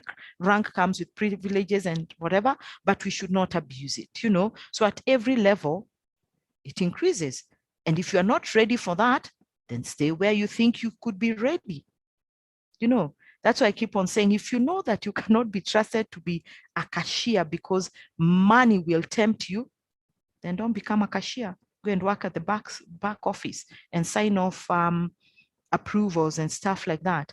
But if you know that this way, whatever, or if you become long truck driver and their goods worth millions and millions, and you cannot be entrusted with that, then don't take it. Look, that's why I keep on saying, look at yourself, find out who you are, up to what level can you be able to say, up to here, I don't think I can do it. I think I'll be tempted, and I will lose my job. I'll lose my reputation. I'll do this, you know. Yeah, so it's important for us to be able to do a fact-finding mission on ourselves. And of course, encourages recipients to commit to themselves to their personal plans. So everybody makes a commitment to that, yeah. So when should we give feedback? We've already said that, when to give feedback. Very easy, when to give feedback. Feedback. Someone read for us. I love participation, not only me reading and talking and explaining. Okay, when to give feedback? Yeah, thanks, Carol. Strike while the iron is hot. Time your feedback close to the occurrence of the events you are reviewing. Take into account your ability to deliver constructive feedback. Take into account the recipient's ability to handle the feedback. Okay, so I'm now making you into the facilitator. You can either ask for discussion around when to give feedback, or you can give examples, or you can unpack the three events on when to give feedback. Thank you, Carol. Put you on the spot. Yes, Catherine, thank you. I'd like to hear from my peers about the first point, strike while the iron is hot. So what do you do first with your own emotions? Because sometimes when you're hot, I'm wondering whether that's the time to really strike while the iron is hot. And the second part of that says, time your feedback close to the occurrence of the events you are reviewing. So I had someone else saying you count to 10 or something like that. But what do you do with yourself to unpackage your heat first before you give that feedback? Maybe my peers, you can chip in there. Madam Carol, if I can. Yes, Polycarp. Yeah, I think I'm still holding on to the fact that Catherine is still 25. So she does look 25. Anyway. Wakanda forever. Yes. So I think that the first thing as a human resource practitioner, you need to understand it's never in the organization. Yeah. Yes, Grace. Grace needs to mute. Hello. Hi, Grace. Hi. Hi. I just wanted to chip in. Yes. Striking while the iron is still hot. There are some supervisors when want to deal with the situation at hand, they tend to wait till the time has gone. That is when they now bring on the mistake that you did. But that is, it doesn't solve anything. I believe in striking while the iron is still hot so that somebody can correct you on the point when you need to be corrected. But when it has taken some time, then the correction won't achieve so much. I was wondering, Grace, Yeah. Yes. You're the one who is seeing that the iron is hot, and this particular situation has come up, and you're very angry about it, and you need to correct something.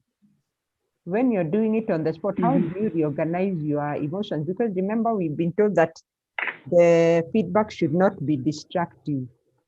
So how have you done it yourself? Because sometimes when you talk too soon, your tongue is also very hot and you will lash out at the person. And like Catherine said earlier, it becomes me versus you instead of we are solving the situation together. I think that is where because you need to control yourself. In as much as maybe something has gone in a mess, then you need to control your emotions and then correct positively, because that feedback is both sides. So the way you will handle the person or the way you'll handle the mistake will also trigger the other person that you're dealing with. The emotions will also go high or come low. So it's all about controlling yourself, but not getting it on the negative side of the mistake, but also try to look on the positive side of the mistake. What if it could have been done like this? So correcting somebody positively, it's all about controlling your emotions. Yeah. Okay. Anybody else before I hand back to Catherine? Carol, you still had Paula. Okay. Hi, everybody.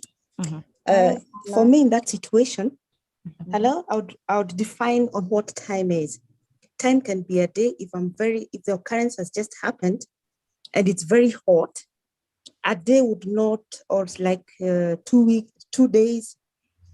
It would depend on the severity. So I would first define how long does it take for me to be able to cool down. I think maybe like 24 hours, then is when now the process would begin. I think I would be able to get back, even the people concerned, they would have the emotions.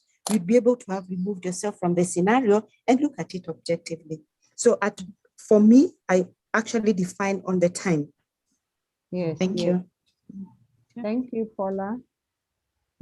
I can see Rhoda saying my idea of it is to think through, analyze the situation, pros and cons, and allow yourself to cool down. At the end of it all, don't accumulate mistakes. Okay. True. Yeah. Someone else's hand was up. Was it Stella? On the chat, someone is saying, want to strike while the iron is hot, takes a good communicator and a person with good leadership skills. Okay, Priscilla, yes, you need to sway people towards the direction you want them to go. So influence as a leader is critical. Yes, Kathleen, you're saying there's someone else. I think, did I see Stella's hand up? Before Paula's, there were 2 hands up. Yeah, I had lifted my hand. This is Stella. Yeah, and although I know the speaker who spoke before just said what I had in mind, but while the time is still hot, I can sleep over the issue. By the next day, I'm also well organized. I've organized my thoughts. Then I can be able to handle it. I'm sure a day is not too much. It will be more productive than me screaming on the spur of the moment. Thank you. Very true. Yeah. Polycarp, you also had something else to say before Grace timed in? Yes. It's more or less related to the same. Only that I think as a professional, you need to cultivate dealing with the problem, not the person. So however the time or whether things are hot or not, just need to separate yourself. It's never that personal. Yeah. There's someone who said something very not so nice. that HRs and the ladies who run M-Pesas are the same. Both wanafikiria kampuni ni yao. So just separate your emotions and your reactions to that particular scenario and deal with it when you can. Remember that also some actions cannot be moved to another day. Yeah, imagine if it's a safety incident. Yeah, and it's a negligent safety incident and it has caused an LTI on site. You may need to deal with it there and then. So just deal with the problem, not the person. True. Wow, that's a new one. That HR people are like M-Pesa ladies. Oh my gosh. I find M-Pesa ladies very, very, very pleasant, you know. Hakuna float, iko float, you know. The only thing is unaenda kwa nini bila ID and you can know the rules. You know, don't make things difficult. I mean, it's yeah. So let's make sure that, oh my gosh, we need to have a case study for that. Yeah. The only thing is that I find, yeah. Another thing to add on to what Polycarp has said, I think is to take it, the third point, to take into account the recipient's ability to handle the feedback. Okay, for that example that you mentioned about safety and whatever has happened, the person may already be feeling so sorry, so remorseful, that at that point in time is not the time to now heap on to that issue. So I think timing, like someone else said earlier, you need to check yourself and check the other person. How are they looking? Are they so remorseful? Are they, you know, there's a timing that you can just destroy the whole situation. Yeah, it's true. I think one of the things, very great lessons that we're all taking, and thank you all for the contribution, and thank you, Carol, for the moderation. Well done. You see, thank you.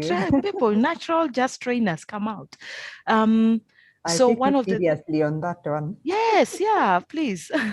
So what we're saying is that our emotional intelligence, the situation at hand, the people at hand, whether it's a team or whether it's one person, we should be able to weigh the situation and say, I will strike it while it's hot, maybe not this moment, but we need some time for both of us to reflect. And when we are sober, we come back.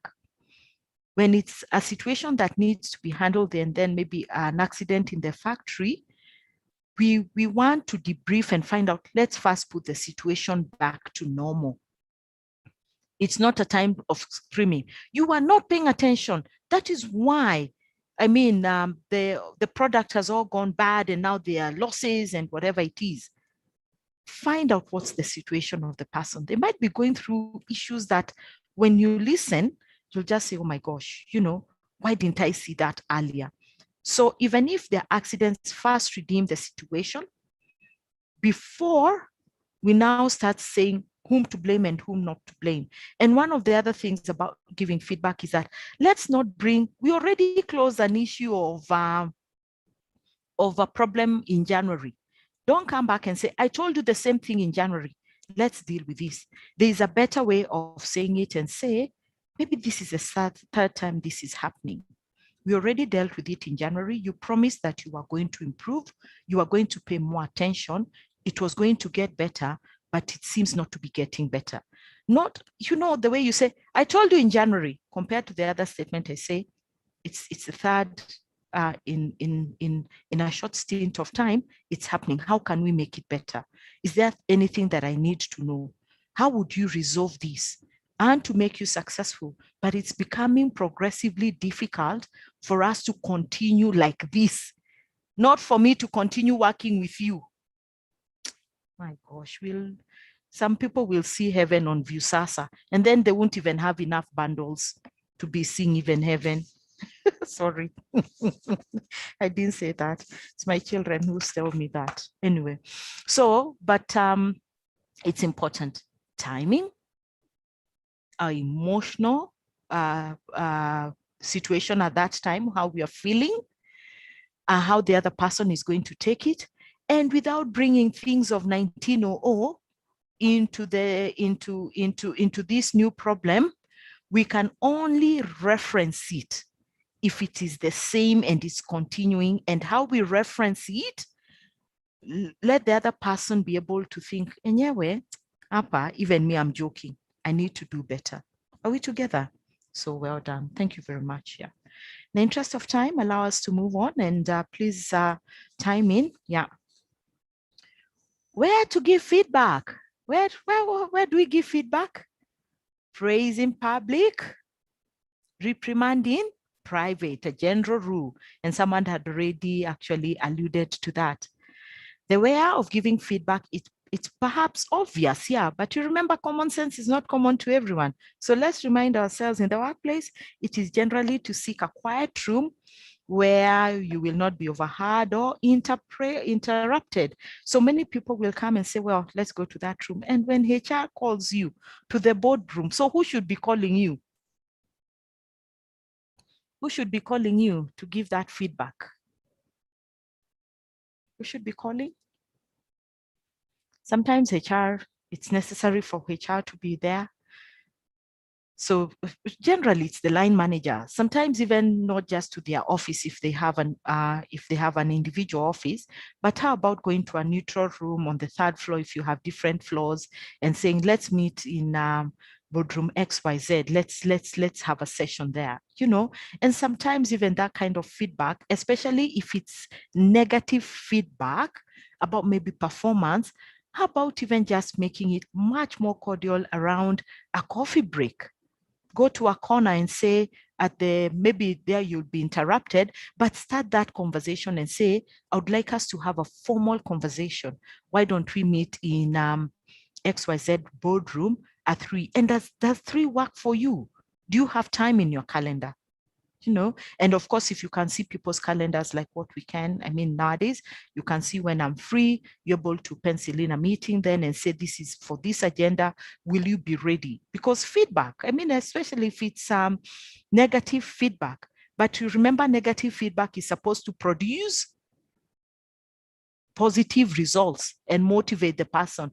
It's destructive feedback that we are avoiding at the workplace. And destructive feedback means that we work on our culture, we work on our values, we work on our behaviors, we work on our performance systems. It's almost overhauling the whole process and making sure that individuals understand why they come to this place to work.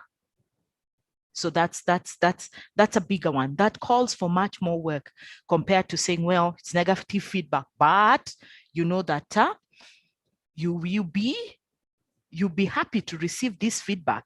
Nobody wants to be criticized, but it's important for us to have this discussion. Okay, great. So during working remotely, how are we giving feedback? Especially performance feedback. How are we giving it? I don't have bundles. I can't put on my Wi-Fi. You can work on phone. You can have a WhatsApp meeting. I won't show my face. How are you guys handling it? People won't turn on their videos. Why should I turn on my videos, my video? Well, in the office, I see your face all the time. And the manager is thinking, really? Do I have to work with you? Tell me, how are we helping people? It's a different scenario, working from home, working remotely. How are we making sure that that's happening? We need to give feedback. We need to go into a disciplinary process. Then I'm videoed out. I'm just zoning out. I'm on my WhatsApp status as they are talking. After all, they'll talk until the cows come home. Catherine, are you hearing? Even my someone tell me. I can see you on your WhatsApp. Exactly, Cindy. See, I'm making a demonstration. You are giving me negative feedback because I know both of you, HR and my line manager, never want the best for me. I've blacked you off, and all what I'm doing, I'm playing word cookies. This word inanisumbu, word cookies. You are there. Isn't that what we do? How can we make sure that even working remotely, we can still have the same effect as face-to-face? What are you doing? What are some of the things that you have put in place as policy especially having difficult conversations.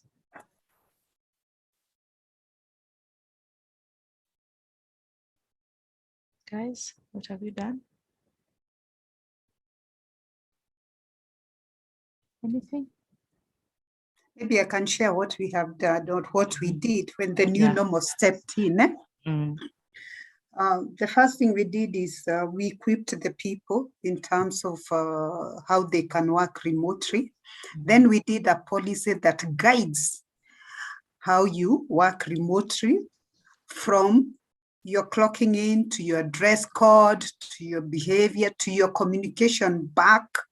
So we had a policy that guides how you work remotely and at what point, including at what point you switch on your camera. Because when we are in a meeting, for instance, if I am the speaker, I should be on camera.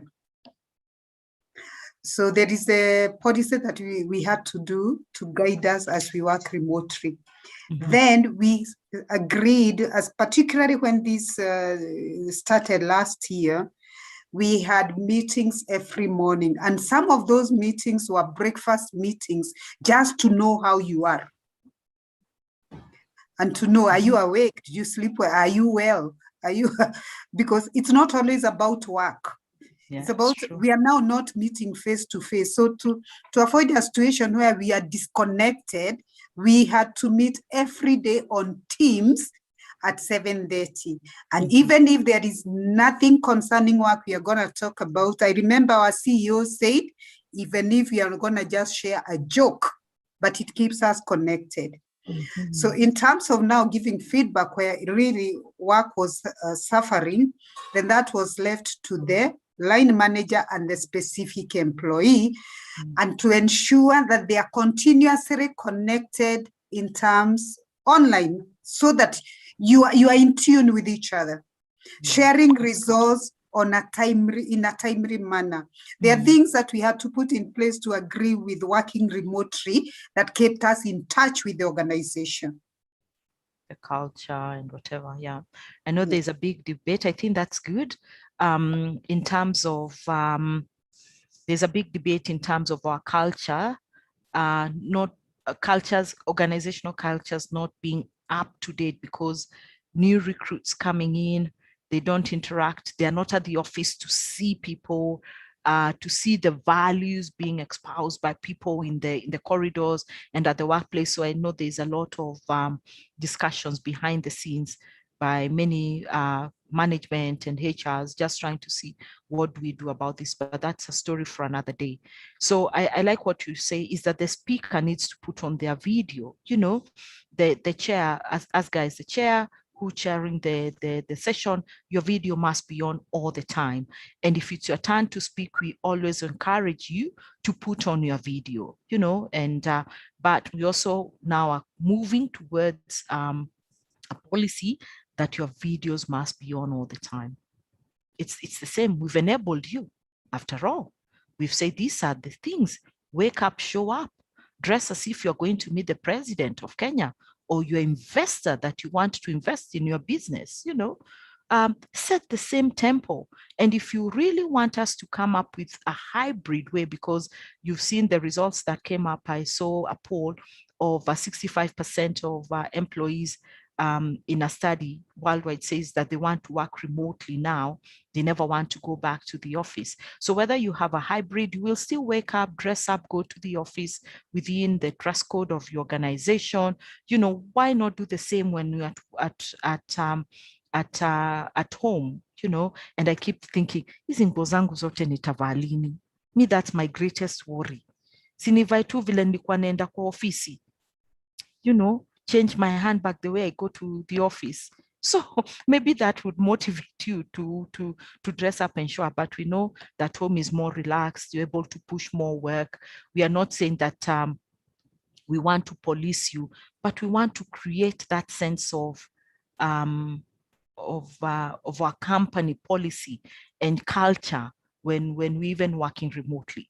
If you don't want your background seen, which is fine, intrusive of your personal space, we are very alive to that, and we respect your personal space. So we are going to give you branding. You know, when you log on to Teams, when at the background, if you don't want your personal space, you can pull up our company logo, brand. If you're going to meet a client, that's the logo you're supposed to have at the back. Company branding, employee value proposition, brand awareness. So this is what it is. So you have all those enablers of people to whatever. If it's a disciplinary issue, cameras on, check, recording on. Data privacy has already been read out to you, giving you this tough feedback of what it is. This is what it is within whatever. So discussions with the line manager has already happened. This is what it's going to be. This will be our tone in that whatever. There's no back and forth, and you're the one who's going to share the meeting. And I'm sure it's the same for all of you guys. So there's no, we are preaching to the converted who will become HR in their next lifetime. Not me. Difficult job. Moving on. Question, input, suggestion, experience especially. We love to share experiences so that we go back thinking, reflective of what we can better at our workplaces. Anyone? Anyone? Anyone? Okay, great. Let's move on. So what are some of the barriers to effective communication? Who will moderate this for us? Someone can see my screen? Barriers to giving and receiving feedback. Who's willing to moderate this for us? Very easy, very nice things that we have been discussing. Read them out then. Anyone? Someone who has not spoken? Moderate this session for us. Barriers to effective feedback. Barriers to giving and receiving feedback. Please, someone, quickly.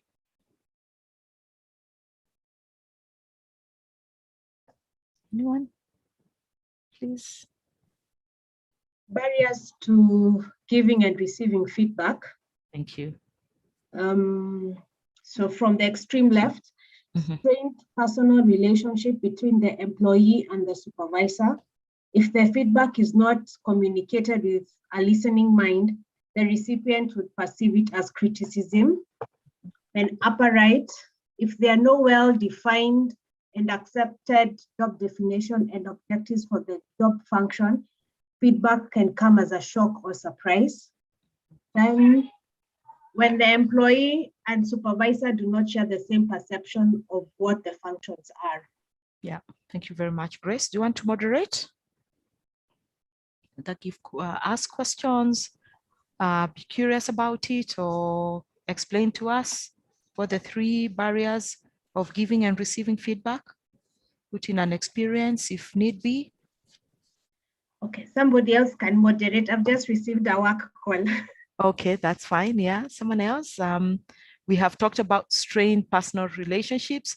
It's, yeah, definitely it will be a big barrier. And this is the biggest barrier to receiving, to giving and receiving feedback. If we don't get along, as with my supervisor, I'm just here to do the work. One feels they have a bloated ego over the other, then there will be no way that we will be able to give the feedback the way it's supposed to be. And if it is not communicated with a listening mind, let's unpack listening mind. What is a listening mind?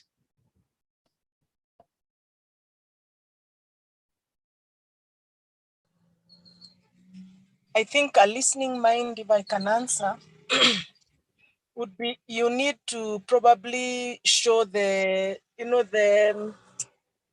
that you are listening in terms of attention to what the person is saying, not with an intent, active listening. Actually, if you show active listening skills, then there will be, that's a good intent on both parties, I would imagine.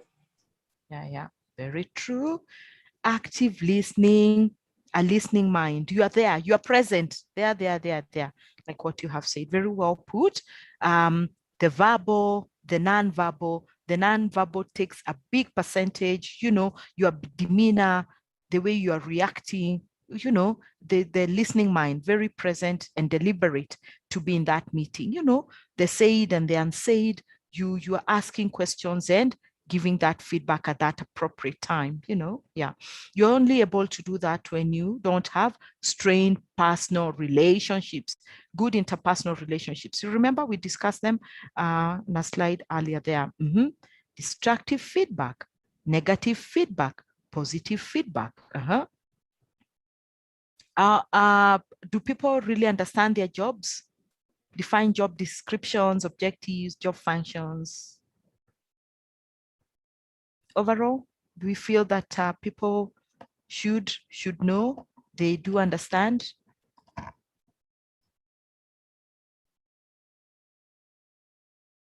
Or we assume that they should know?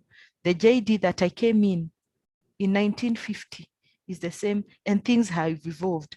When I look at my JD, but this is what I should be doing, and it's very different to what I'm doing 20 years later. I mean, as a surprise, have you ever gone to a meeting and people tell you, I didn't know that's what I was supposed to be doing. It's not part of my JD. And you're thinking, who is the initiative? But they have a point. That's not part of my JD. You should not, I don't even know how to execute this role you're putting in, and you're thinking, man, this will give you a springboard to you're ambitious. You always want to tell me you want to move to another role and you're not taking the whatever. But now they become defensive. They run with it and you are left there, shell shocked. Okay, so now we should be documenting everything, that whatever. So those are two different, we need to be able to have those discussions around agility, proactiveness, flexibility. Not everything that you'll be doing might be in your job description, but it's within the competencies that you're able to deliver and the job that you are doing. It should be, of course, not too far off, but I shouldn't write everything. Things complement each other. But when you take it from the premises and from the onset that this organization will grow you, but it's also your responsibility to grow with it and look for opportunities when they come. So when we are having those conversations, you will not come and say, it's not in my JD. You're happy doing them. That's what we mean, so that it's not a surprise and a shock for everyone. When the employee and the supervisor they do not share the same perception of what the functions are. Again, the same thing of doing whatever, of doing that. Yeah. Question? Barriers? Are there other barriers that you can think of giving feedback? Are there others? There could be many others, but these are like the primary ones. Are there others? Someone? I think to a small degree, if my supervisor only calls me for negative feedback, you know, I'll always approach it with more or less like a biased mind on my part, because I would expect that the supervisor should always give both positive feedback at one time, negative feedback at another time. Of course, all of it geared to being constructive. So if it is always negative, by the time I'm called, I've already built a wall. So I think it should be. Yeah. And, you know, feedback, even it shouldn't be so formal, you know, like I have to put on a suit and tie, ask you for a 3 o'clock on Wednesday for us to have feedback. You know, when we are working together, it's every day we are having conversations. Hey, boss, you're doing very well. That project, how is it coming along? You know, it's coming along very well. I mean, I know we have a status report on Tuesday morning, but the coffee pot, I mean, it's coming along very well. We found a new solution. We are very excited about it, you know, and you can have a banter talk around it before Tuesday when you're formally presenting that, you know. And I feel that it's not going well. We need to talk, you know. It's gone pear-shaped. It's things. We've hit a brick wall. that we need to unlock, and all of us, that kind of feedback every day as we are working. We are not robots, we are human beings, we interact, we have feelings, we have emotions, we have expectations, we have perceptions, and some of those things, perceptions, need to be brought into reality and stuff like that. So even with that, whatever it's not like a negative feedback should not be infused in a discussion, and I pick that you coming to work late, is there a problem? Is there anything that I can do for you? Even at the good morning stage, good morning, how was your evening? How was traffic? You're a football enthusiast and your team lost yesterday. I'm so sorry, yeah. Is that the reason why you've come to work late, boss? And they might just tell you, I didn't even watch football. I have this big problem in the family. And their tone changes, my mother is ill, I have to think about her, I have to give her medicine. It takes an angle of now being empathetic and listening, and you just know, oh, that's why you've been coming too late, work late for the last 2 months, but you still deliver. But you know that everybody else is looking at you, and I'm accommodating you coming at 9 o'clock while we start at 8 o'clock. We might not be sticklers for time, but other people are looking, and when that pattern forms, so would rather now I know, and I might want to go to the staff meeting the next time and say, I've accommodated Catherine to be coming at 9. There's an issue that they need to resolve, without saying what the issue is, You get what I mean? Feedback in that conversation, you might want, even if it's difficult feedback, maybe because of them coming too late. We are people who sticks to rules and regulations, but you're able to accommodate it as it goes by. Yeah. Question? Ideas? Thank you for that. Yeah. Anything that you have done to accommodate an employee's negative feedback to turn it into a positive, while you found out that, ooh, there's a problem that we need to help them? Anything? Okay, great. So you have to look out for those spots that come out. People might be having problems that they need to be addressed, but that can only happen when you have an open culture, open environment. Yeah, great. Maintaining and improving feedback. Our last one before we start winding down. Let's move a bit faster. Maintaining and improving performance. Someone read for us. Just reading then. If you want to moderate, it's okay. If you don't want to moderate, that's fine. From good to great. Maintaining, someone read for us, please. Maintaining and improving performance. I can I read? Yes, Jean, thank you. Okay, maintaining and improving, excuse me. Maintaining and improving performance is like piloting a plane. The sooner we obtain information on how much we are deviating from our desired route, the smaller the navigational correction needed to take us to our destination. The second part, I continue. Constructive feedback has to be timely. It is more effective and less painful if given at the right time. Don't delay it. This helps the recipient to make early, minor corrections and avoid costly mistakes and crisis situation. I thought it should be in crisis situations. Okay. Then let us now look at a few scenarios on the following pages about the importance of feedback and how it should be constructed. Yeah, exactly. Yeah. So thank you.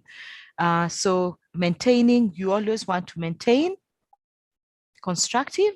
You always want to maintain performance at its level, and when you maintain it, then there is the ability for us to increase it and become better and become best, and we become experts in what we are doing. It becomes our second nature, where, like, what are the four? I've forgotten. And someone please remind me. Conscious. What are those four? When you start riding a bicycle, let me give an example, and you know what we say in management. how can I forget those 4 stages? Where you can ride a bicycle even closing your eyes. You're going downhill, you become an expert. When you start off, you're a bit trusty and whatever you become. Anyway, I can't remember. I'll have remembered it by tomorrow. I'll check it out what it is. So some scenarios. So we can see Terry works in there. Terry is sweeping the warehouse. It will take her 4 hours to finish her job. Her manager has to then inspect and certify the work. After about 3 hours and a half, Terry's supervisor walks in and comments, "Haven't you finished yet? We will never be ready for the inspection now. Look at the aisles. I see dust everywhere." How would you describe this feedback? Would this help improve Terry's performance? I should have not this part, should have whatever. It's not, because this feedback raises 2 issues. Okay. What are the 2 issues? How would you describe this feedback from Mr. Supervisor? Terry has 4 hours to clean the floor to make sure that they are ready for inspection. So it's a big event that they are having. So we all know, so that the work can be certified as an ideal workplace or environment or whatever. But 3.5 hours, supervisor walks in. "Haven't you finished yet? It's 30 minutes to inspection." What kind of feedback is this? Is it positive feedback? Is it negative feedback? Is it destructive feedback? And what do you see the 2 problems as? Or what we have been discussing. Even put yourself at your place of work. You have a deadline and it's 30 minutes to the deadline. Excuse me. Yes, Kihara. For me, this is destructive feedback. This supervisor did not seek to understand Terry's position and why the delay. And was it clear on Terry's mind that there was going to be an inspection? Thank you, Kihara. Destructive feedback. Because did Terry know about what she's supposed to be doing? Someone else? Another opinion? Another opinion?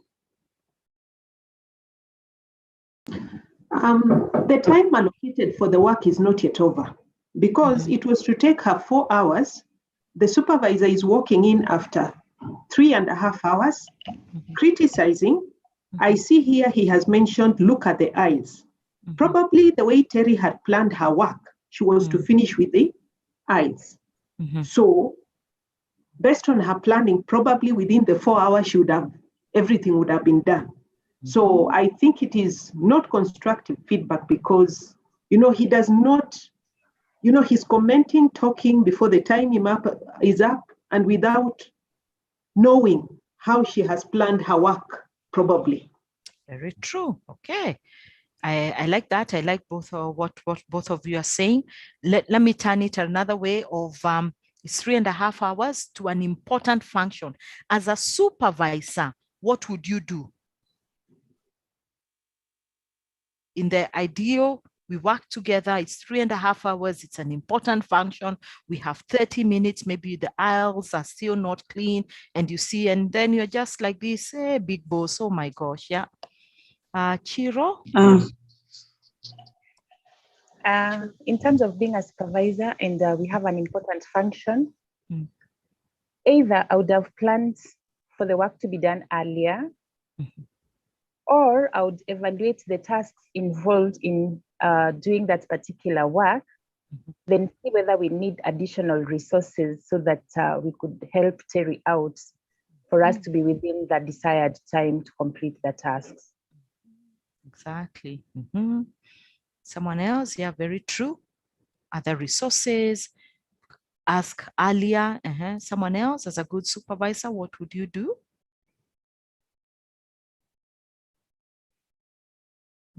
Feedback is a process, remember? Feedback is a process. Even look at the demeanor of the supervisor. And look at Terry looking so intimidated. Oh, you're about to fall. The supervisor has come to check. I have still got 30 minutes. I have all this work to do. Someone else?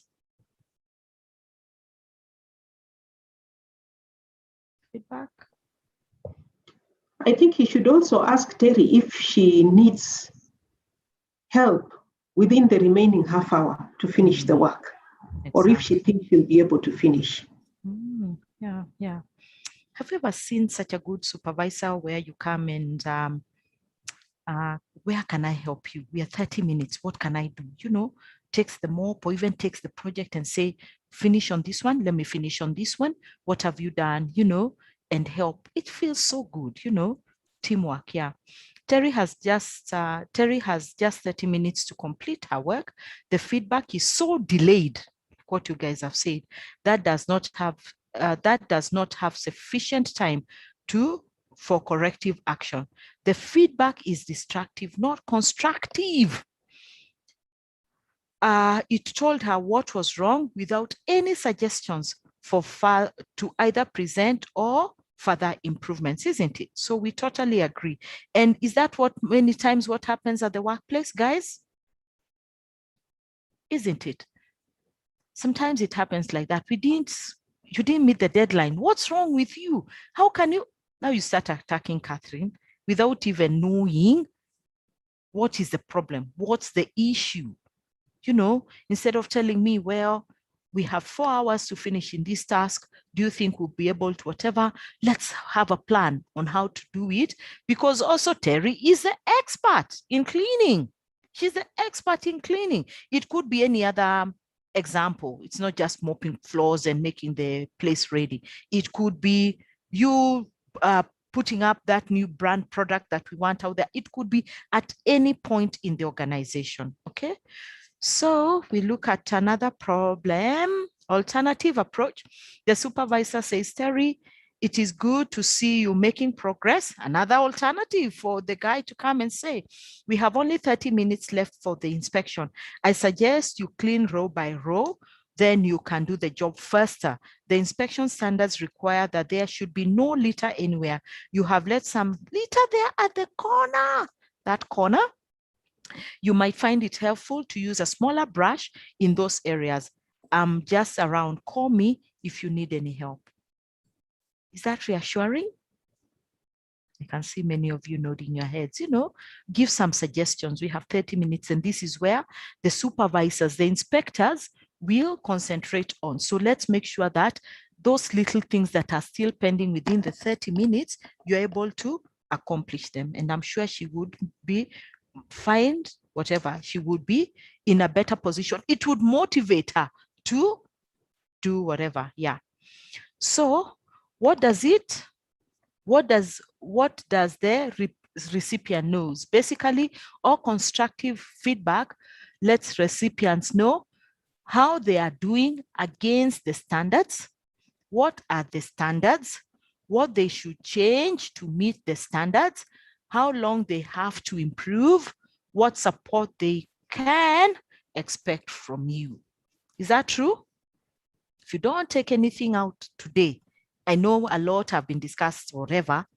This is the slide that you need to take away, whatever. Constructive feedback to let us know all those 5 thoughts. Any suggestion? Any? Okay, great. Anything that you'd like me to know? Okay, let's talk about scenario 2. Who wants this? Jane and Dave, the manager, would like to read for us this scenario 2 on giving feedback. Can I read? You yes, can hear please. Me?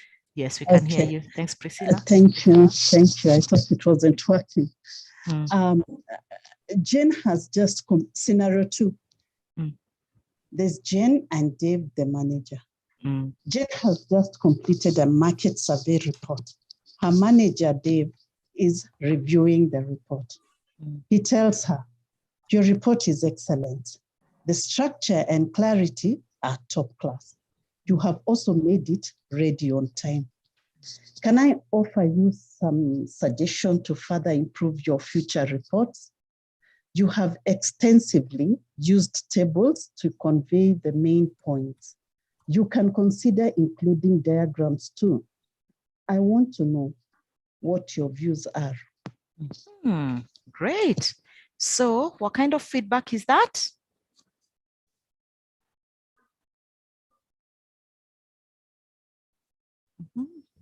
From Jeff to the scenario, this is what Jane has done.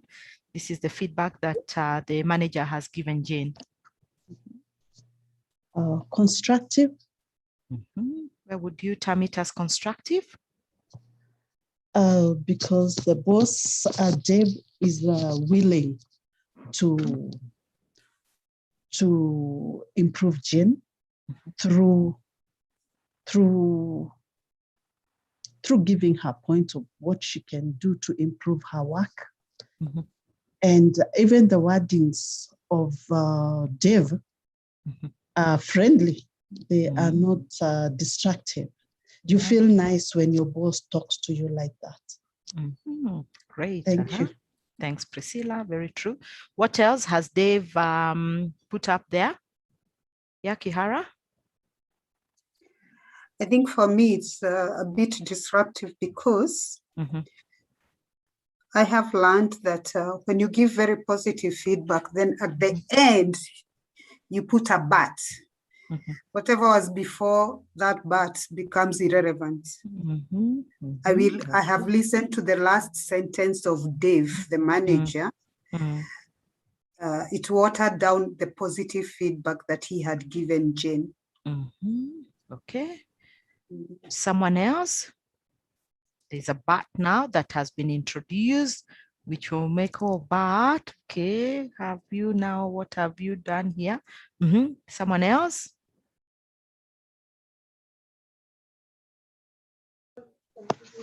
Can I? Yeah. I think this is a constructive one from the fact that he has at least recognized the achievement that Jen has done. There is a part of recognition of achievement, and there is also the part that he has offered to assist maybe on how to make improvements in future. I think this is a constructive one. Yeah. In my view. Okay. What has Dave extended finally for them to be able to work together? His last sentence, someone read the last sentence.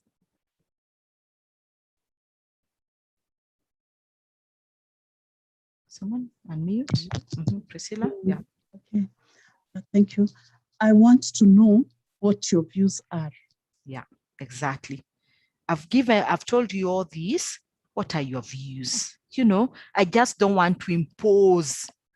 You know, Kihara, had Dave not said, put that, whatever, I also want to hear your opinion, your suggestions, your comments, you know, what do you think about this? Then it would have been negated, or what the good things that he had said. Yeah. Agreed. Yeah, you agreed. Yeah, thank you very much. Yeah. So Priscilla, please continue reading. Let's finish that.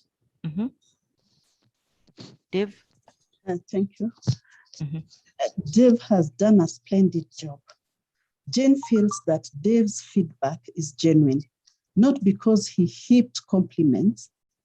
Dave identified the specific areas of excellence and has offered clear-cut suggestions for further improvement. Moreover, very importantly, Dave is not imposing his views, but seeking to open up a dialogue on the best way forward.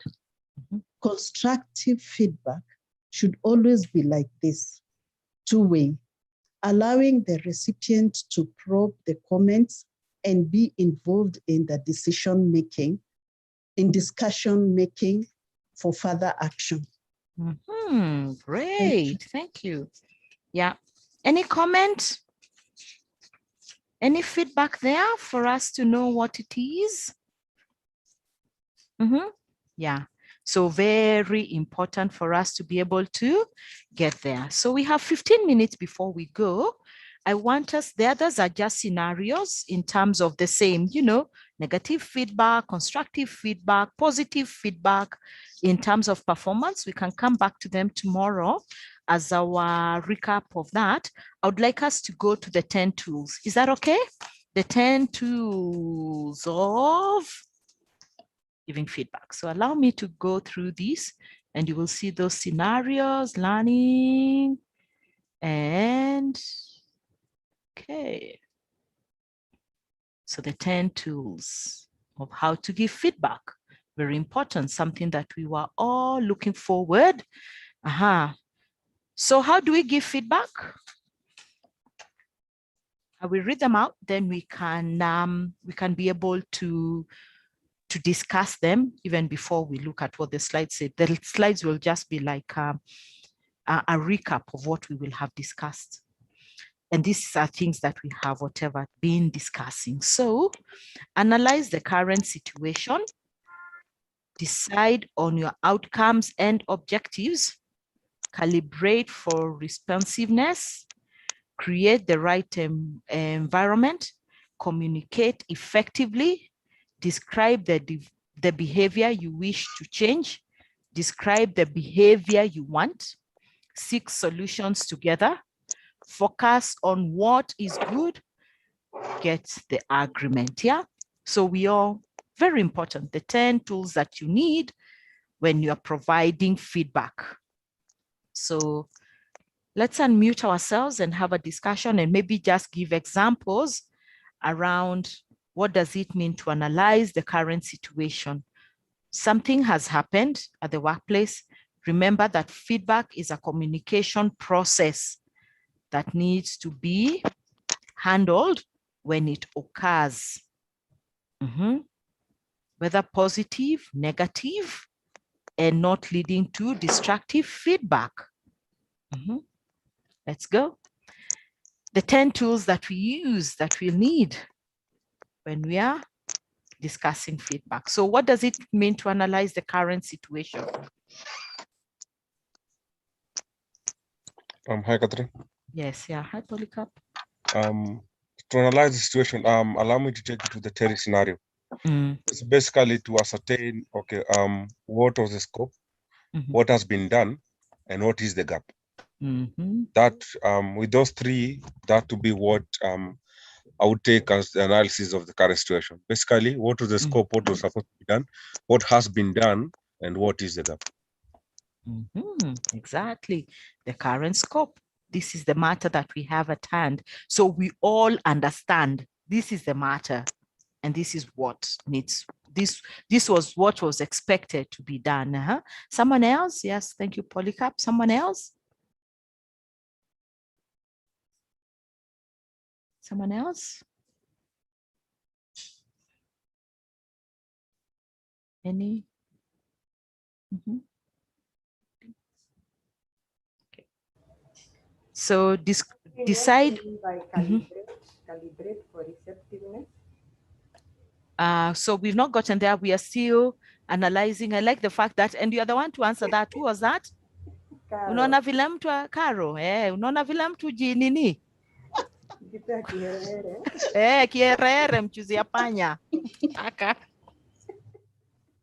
Sorry, you know that emoji does that like this, so that's fine, Carol. Yeah. I took home on the analyzing the current situation. Is someone else said that you need to separate yourself from the situation, so you look at it from different angles. Why are we here? How have we gotten here?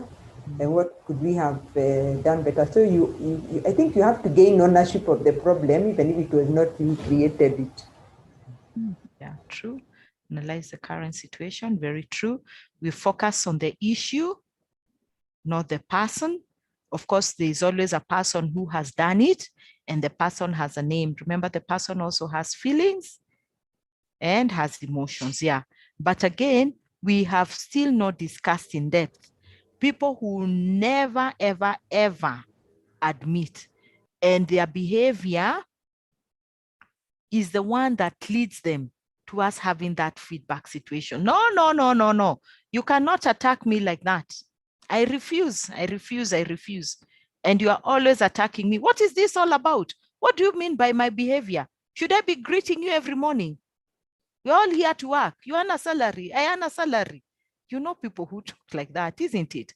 And they shout from one end to the other. And it's very unfortunate. No, no, no, no, you cannot. Let others hear how you treat me. Bit grinding a bit. It's very difficult to work with people who are always on the defensive. So we need to have a discussion tomorrow on how to handle them, for them to accept feedback, and it more calls for more of them understanding emotional intelligence. Decide on your outcomes and objectives. What does that mean? Who's in charge of that? Catherine, I think it's still linked to the top one. Mm-hmm. In regards to other than the scope, what was the expected output, and then what is the gap. So basically, I would believe decide on your outcome and objective. That is what you expect at the end of the engagement, which is what is the stop point of the scope. If there was a process flow, yeah, it's supposed to start here, then the end is here. So basically, the outcome and objective is a determinant of what is the end. Ni nataka kuona after all that. It's true. What we want to see, what do we want to see in this correction? Was Polycarp, you've put it well. Is it a process flow? Is it a system flow? Is it a behavior that we want to see change? You know, what's the outcome? We want to see that we have rectified this situation when I'm giving in this aspect of providing the feedback. Caroline, there you go. Calibrate for receptiveness. Okay, so I am imagining that calibrate means that I'm preparing to give that feedback and getting my facts right, and also maybe rehearsing what I'm going to say or something. Okay. Calibrate. Yeah. Calibrate for receptiveness. Someone else.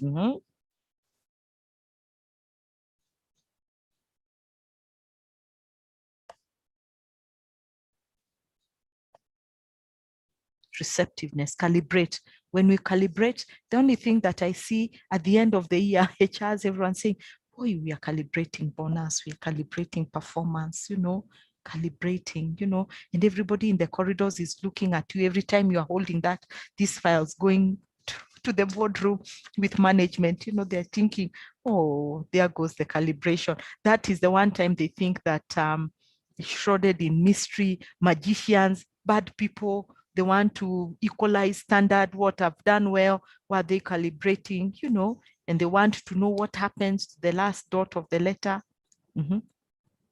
Someone else, it's what it is. It's the tolerance level of the person who is going to receive their feedback. You remember the emotion, how are they going to receive it? What kind of people are they? Do they understand what has happened? Are they receptive to getting this feedback? How will they receive it? Will they receive it positively or in anger, in haste? Will you break the relationship? So the tolerance of being able to receive the feedback, but knowing the kind of person that you're going to give feedback gives you an opportunity to set the stage for success. You know, this time, if I give this feedback, the tension and emotions are so high, I am going to reserve it for a later date, but a later date is not 3 months later. It may be the following day or that afternoon, or even 2 days later, when the situation is still hot and fresh, hot on the coal, okay? Create the right environment. What is creating the right environment?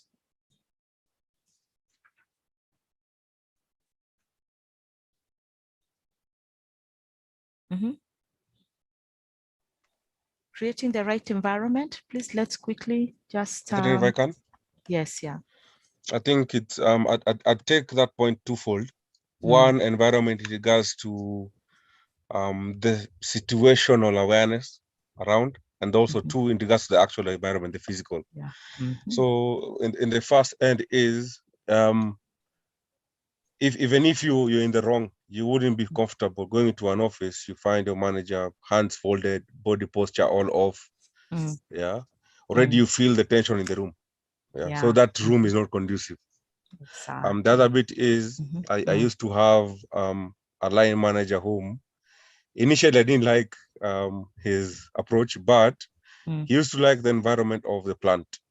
So even if an issue was happening in the office, you would go and discuss next to a boiler or next to a conveyor. Yeah, he would prefer having a discussion in a neutral place. Now, after this session, I understand why he was doing that, and I really appreciate why he did that, because it made things easier. It made the situation easier. He took the problem to where it was, eh? Yes, yes. Oh, fantastic. Yeah. Though, even if it was loud, for example, isn't it? Yes, it was a bit loud, but considering the serene of it, it was more chilled as compared to doing it in the office. Okay. I get what you mean. Yeah. So we create the environment. We in a place where nobody will feel that the personal space is leveled. You get what I mean? That's why I said earlier, and I like what you have said, Polycarp, is that don't just call me to your office. Your office represents power. I might not be comfortable there. Everybody knows that I have been called to that office. Why not go to the third floor? Or go to a place where another office or whatever, a common room where we can be equal. You know, we are not equal, but it shows that I respect you, and what I'm telling you is important for your own self. Yeah. So describe the behavior you wish to change. Someone very quickly, Polycarp, or you can go through all of them if you want, or someone else. Please feel free to time in the interest of time.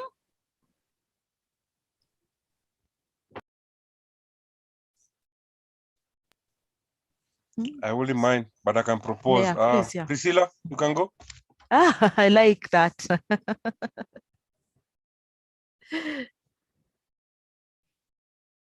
Describe the behavior you wish to change, Priscilla.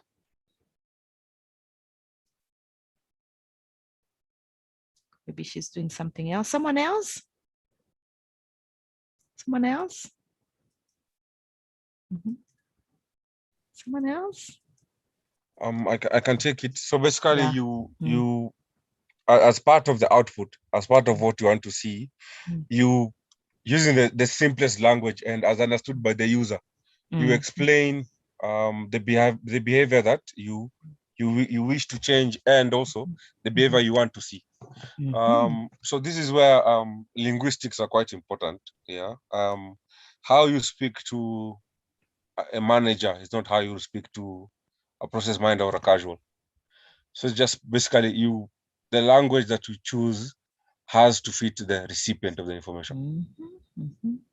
And that doesn't mean that you are distorting the message.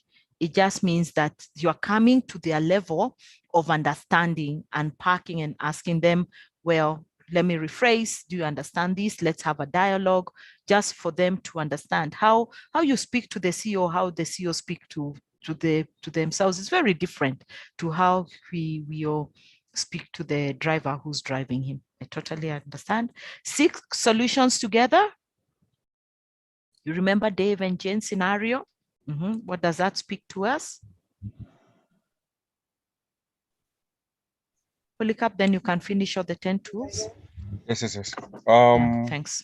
If I can take it back to the Dave scenario, in real life, I'd really wish to work for a Dave. Yeah. Yeah, so, isn't it? Yes. The bottom line from his discussion was, after him giving the feedback, is okay, what is your opinion towards this? So basically, let's grow on this together. In that way, the employee will own the process. Yeah, because they'll feel they've added input. It's like how in a house, I think especially for the ladies, they would ask their housemaid, what do we eat today? At the back of your mind, they've already decided. But that would make them feel, or even your kids, that would make them feel that they're part of that solution. It's true. Yeah. and maybe just propose something different. Or even if you're cooking rice, why don't we cook it like this today? Last time we cooked it like this, we boiled it. Today, why don't we put some vegetables in it or something like that? Yeah, totally agree. Focus on the good. That is tough, focusing on the good, and it's easier said than done. Yeah. It looks better on a PowerPoint than on ground. So what unfortunately as managers, what we do is, when you're giving feedback, is a complete dress down. You make the unfortunately, you make the person feel even worse about their bad behavior, and you forget all of the good.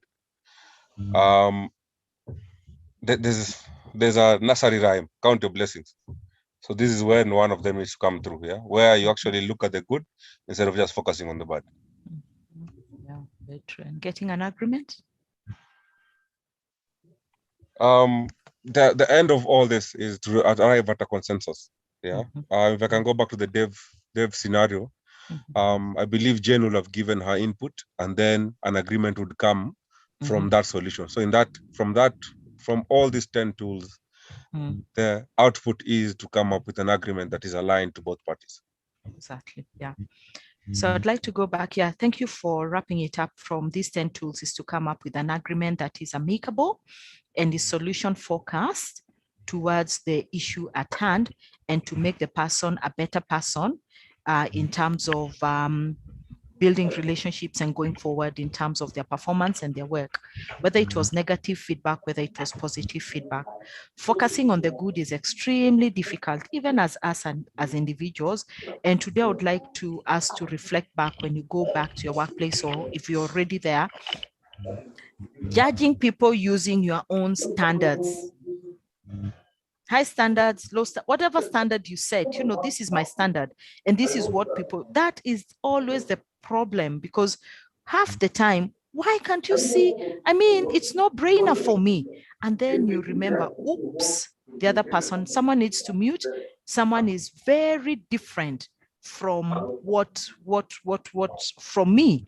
And then I shouldn't judge them with their own standards. We need to understand what has brought us here, what are we supposed to achieve, and how do we work together?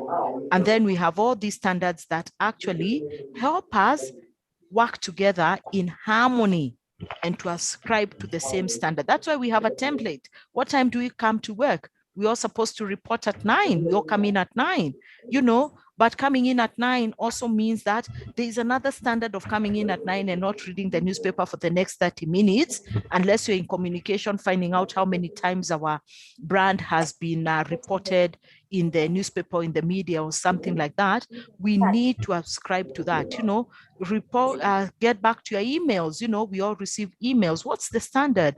Getting emails out, replying within a day, maybe that's our standard and stuff like that. So ascribing to that. So it gives us a sense of purpose and direction.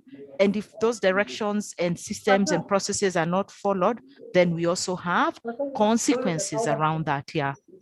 Any question around the 10? It's just a very simple tool. It's things that you need to do, but you need to be, you need to remind yourself from time to time that this needs to do. Achiro, you need to mute, please.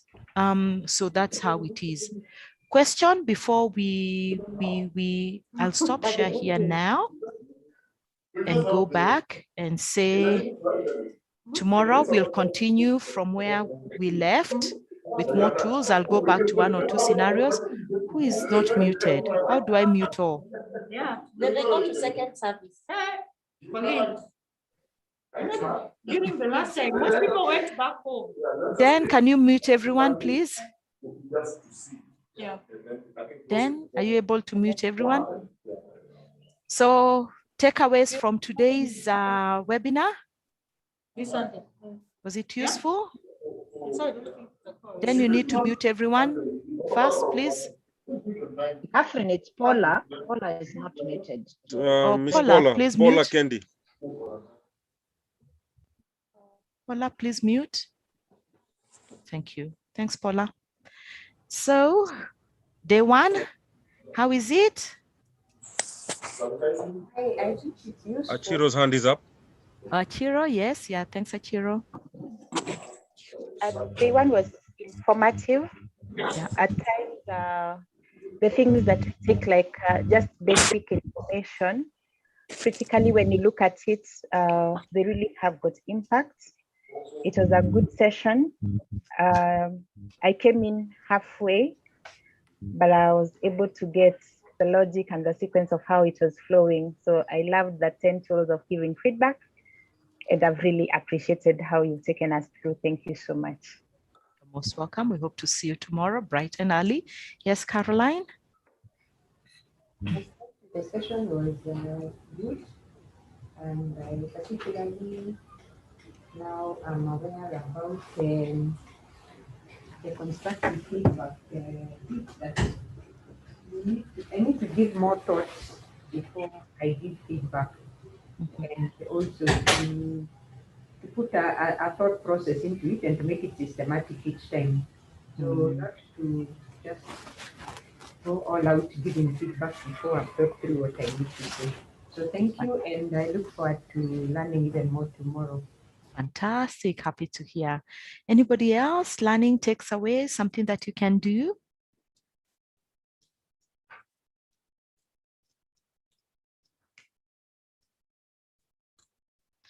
Go back to, yeah, Peter. Thank you, Peter. Peter, you can unmute yourself.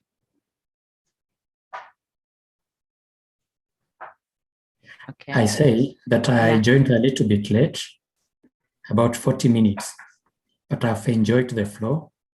I've learned, and I can say the one was excellent. Thank you very much. Yeah.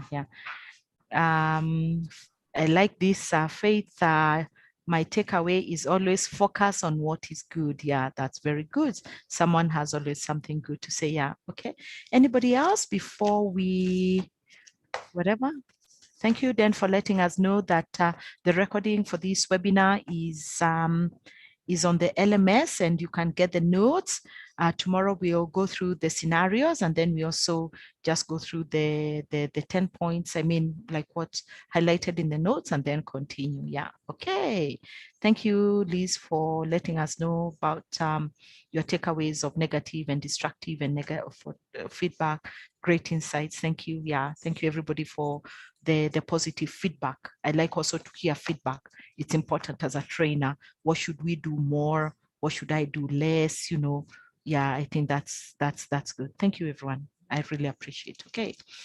So then thanks for organizing this. We hope to be back bright and early, 8:30.